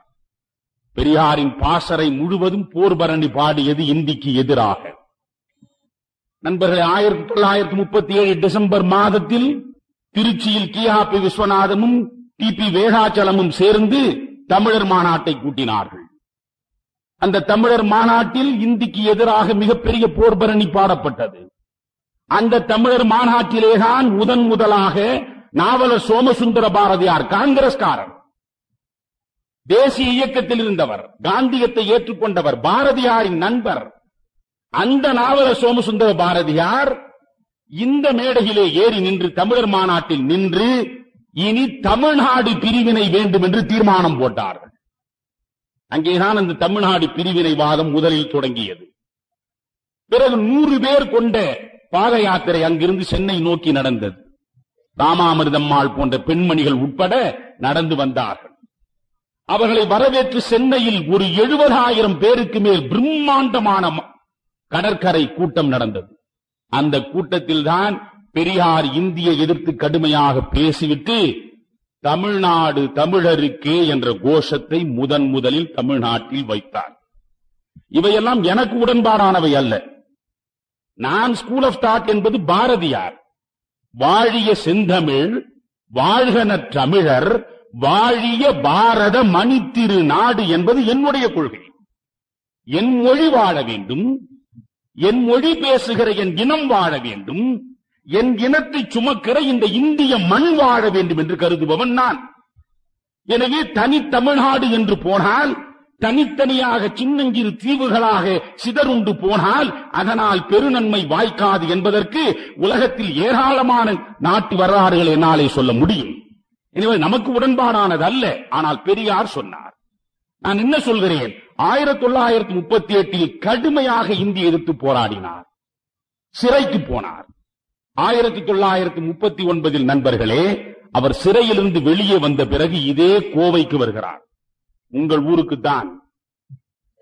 கோவையில் கல்லூரியில் பேசுகிறார். கல்லூரியில் பேசுகிற போது சொல்கிறார், எப்பொழுதும் பெரியாரிடம் நீங்கள் மதித்து போற்ற வேண்டிய என்ன தெரியுமா? நீங்கள் போற்றுகிறீர்களா தூற்றுகிறீர்களா என்று பார்த்து பேசுகிற பழக்கம் அவருக்கு கிடையாது. அவர் எதை சரி என்று கருதுகிறாரோ அதை பேசுவார். அவர் சொன்னார், தமிழ் மிக உயர்ந்த மொழி, அதனால் தமிழில்தான் எல்லாம் இருக்கிறது, தமிழ்தான் நம்மை வாழ வைக்கும் என்று பலர் சொன்னால் அதை நான் ஏற்க மாட்டேன். என்னை பொறுத்தவரையில் இந்த நாடே என் சமூகத்திற்கு நலன் பயக்காவிட்டால் அந்த நாட்டையே நான் வேண்டாம் என்பேன். இந்த மொழி நான் நினைப்பதற்கு தடையாக இருந்தால் இந்த மொழியும் வேண்டாம் என்பேன் என்று வரிசையாக சொல்லிக் கொண்டே வந்து சொன்னார்.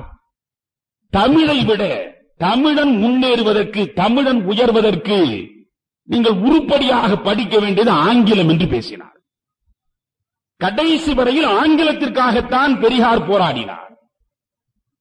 பெரியார் தெளிவாகவே விடுதலையில் எழுதினார், ஒவ்வொரு தமிழனுடைய வீட்டு மொழியாகவும் ஆங்கிலம் இருந்தால்தான் இந்த தமிழனுடைய அறிவு கண் திறக்கும், இவன் உருப்படுவான் என்று சொன்னார்.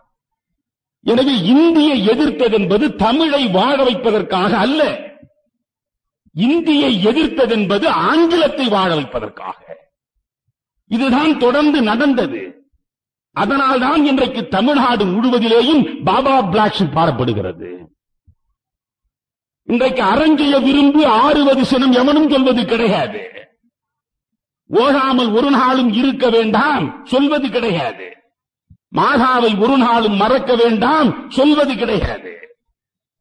எனவே வழி வழியாக இந்த தமிழ் சமுதாயத்தில் சொல்லப்பட்ட நல்ல கருத்துக்கள் கொண்ட எல்லாம் தமிழிலே இன்றைக்கு முடங்கப்பட்டு எல்லாம் ஆங்கிலம் என்கிற வழியிலே வந்து ஆங்கிலத்தில் பேசினால்தான் அறிவாளி என்று கருதுகிறான். இன்றைக்கு எங்கே போய் தமிழன் இருக்கிறான் தெரியுமா? ஒரு தமிழன் லண்டனுக்கு போய்விட்டு வந்து சொல்கிறான், ஐயா இருந்தால் லண்டனை போல் இருக்க வேண்டும் என்றான். என்னப்பா லண்டனில் அப்படி? அங்கே படிக்காதவனே கிடையாது. அது எப்படி நீ 10 நாளில் கண்டுபிடித்து விட்டு? எல்லாரும் இங்கிலீஷ் பேசுகிறார்களே.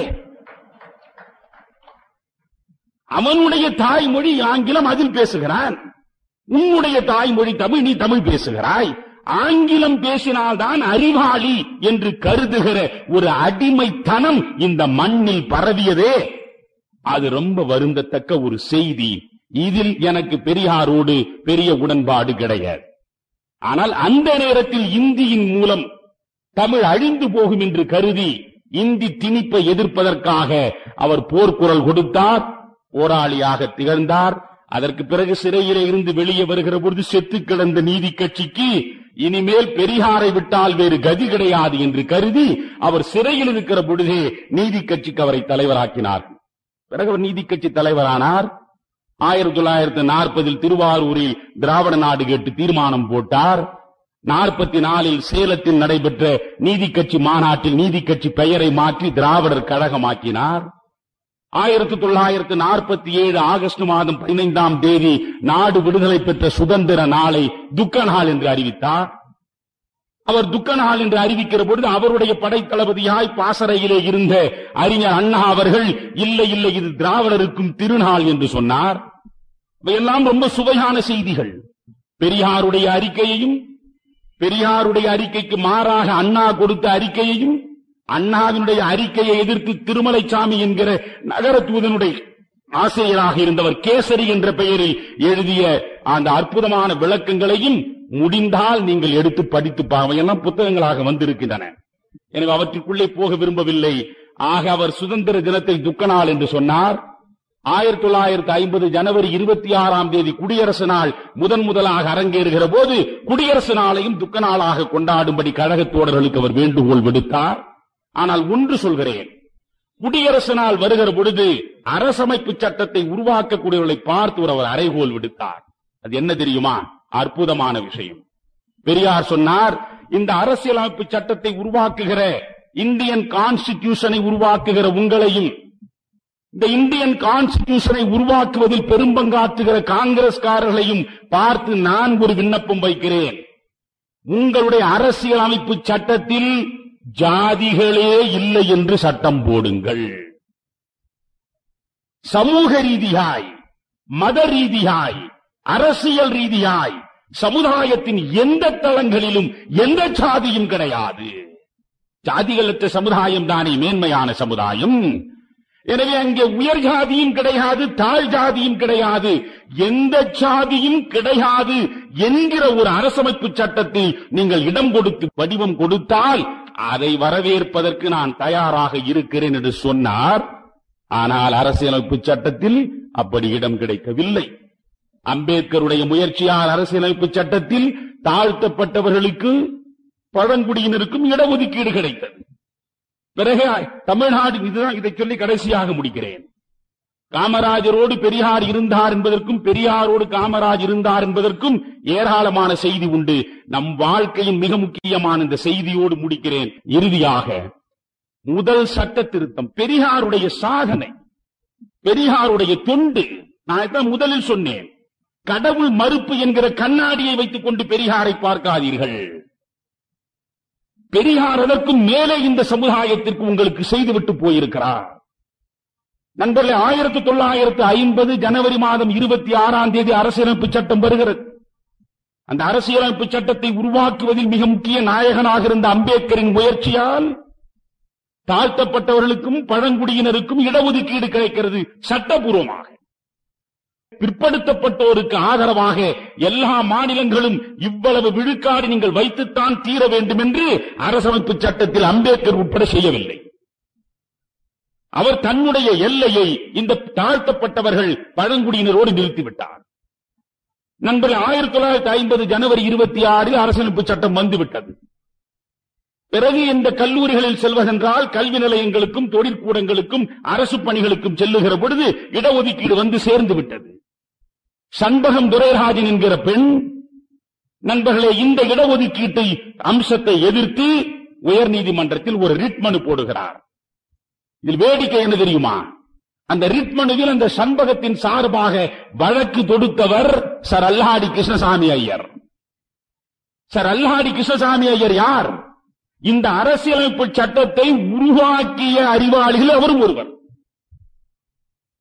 இடஒதுக்கீடு இருக்க வேண்டும் என்று முடிவெடுத்து உருவாக்கப்பட்ட அரசியலமைப்பு சட்டத்தின் பிதாமகர்களில் ஒருவராக இருந்த அல்லாடி கிருஷ்ணசாமி ஐயரே அந்த இடஒதுக்கீட்டை எதிர்த்து உயர்நீதிமன்றத்தில் சண்பகத்திற்கு சார்பாக அவர் வழக்கு தொடுத்தார்.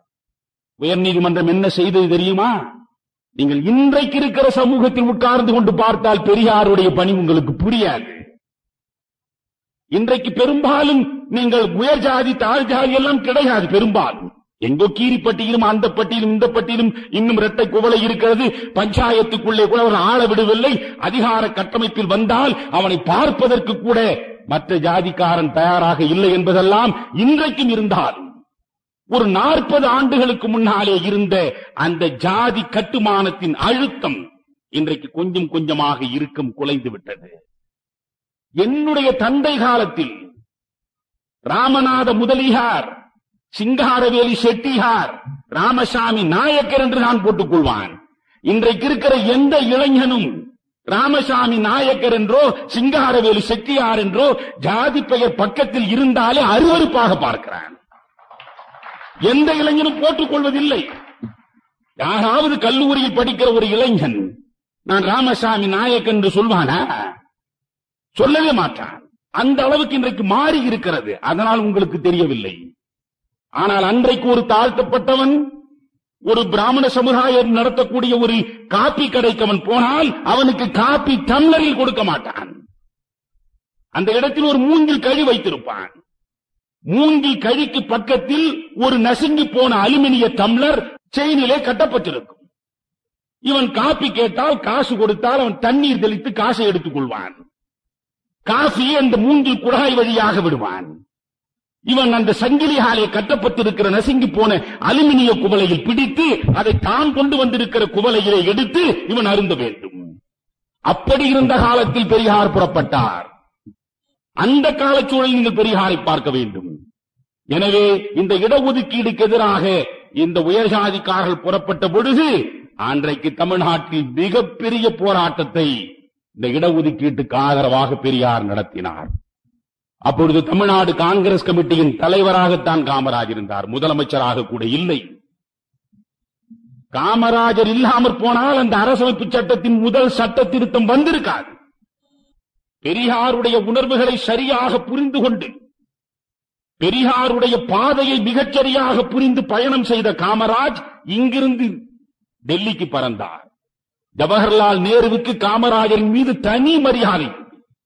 அந்த அப்பழுக்கற்ற தொண்டனை நேசிக்கிற நெஞ்சம் நேருவுக்கு இருந்ததனால் காமராஜருடைய செல்வாக்கு நேருவை நிர்பந்தித்தது.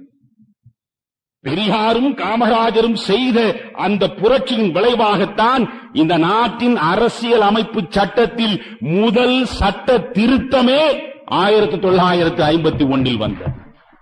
இடஒதுக்கீடு கிடைத்தது. இன்றைக்கு நீங்கள் பொருளாதாரத்தை அடிப்படையாக வைக்கலாம் என்கிறீர்கள். ஜாதி வேண்டும் என்று பெரியார் சொல்லுவார். ஜாதிகளே வேண்டாம், அப்படி ஒரு அரசமைப்பு சட்டத்தை கொடு என்றார்.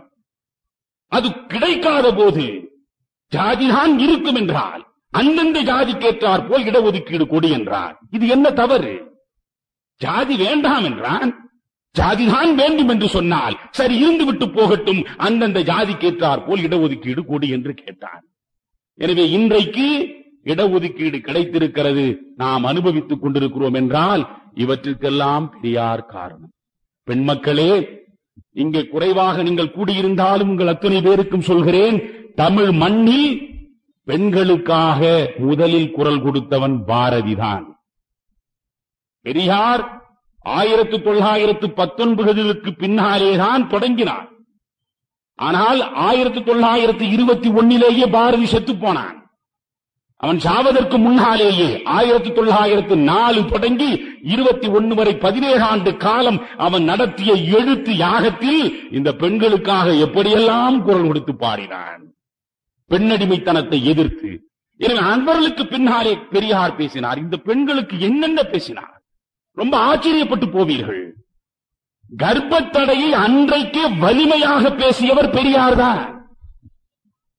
விவாகரத்து குறித்து அழுத்தம் திருத்தமாக பேசியவர் பெரியார் தான்.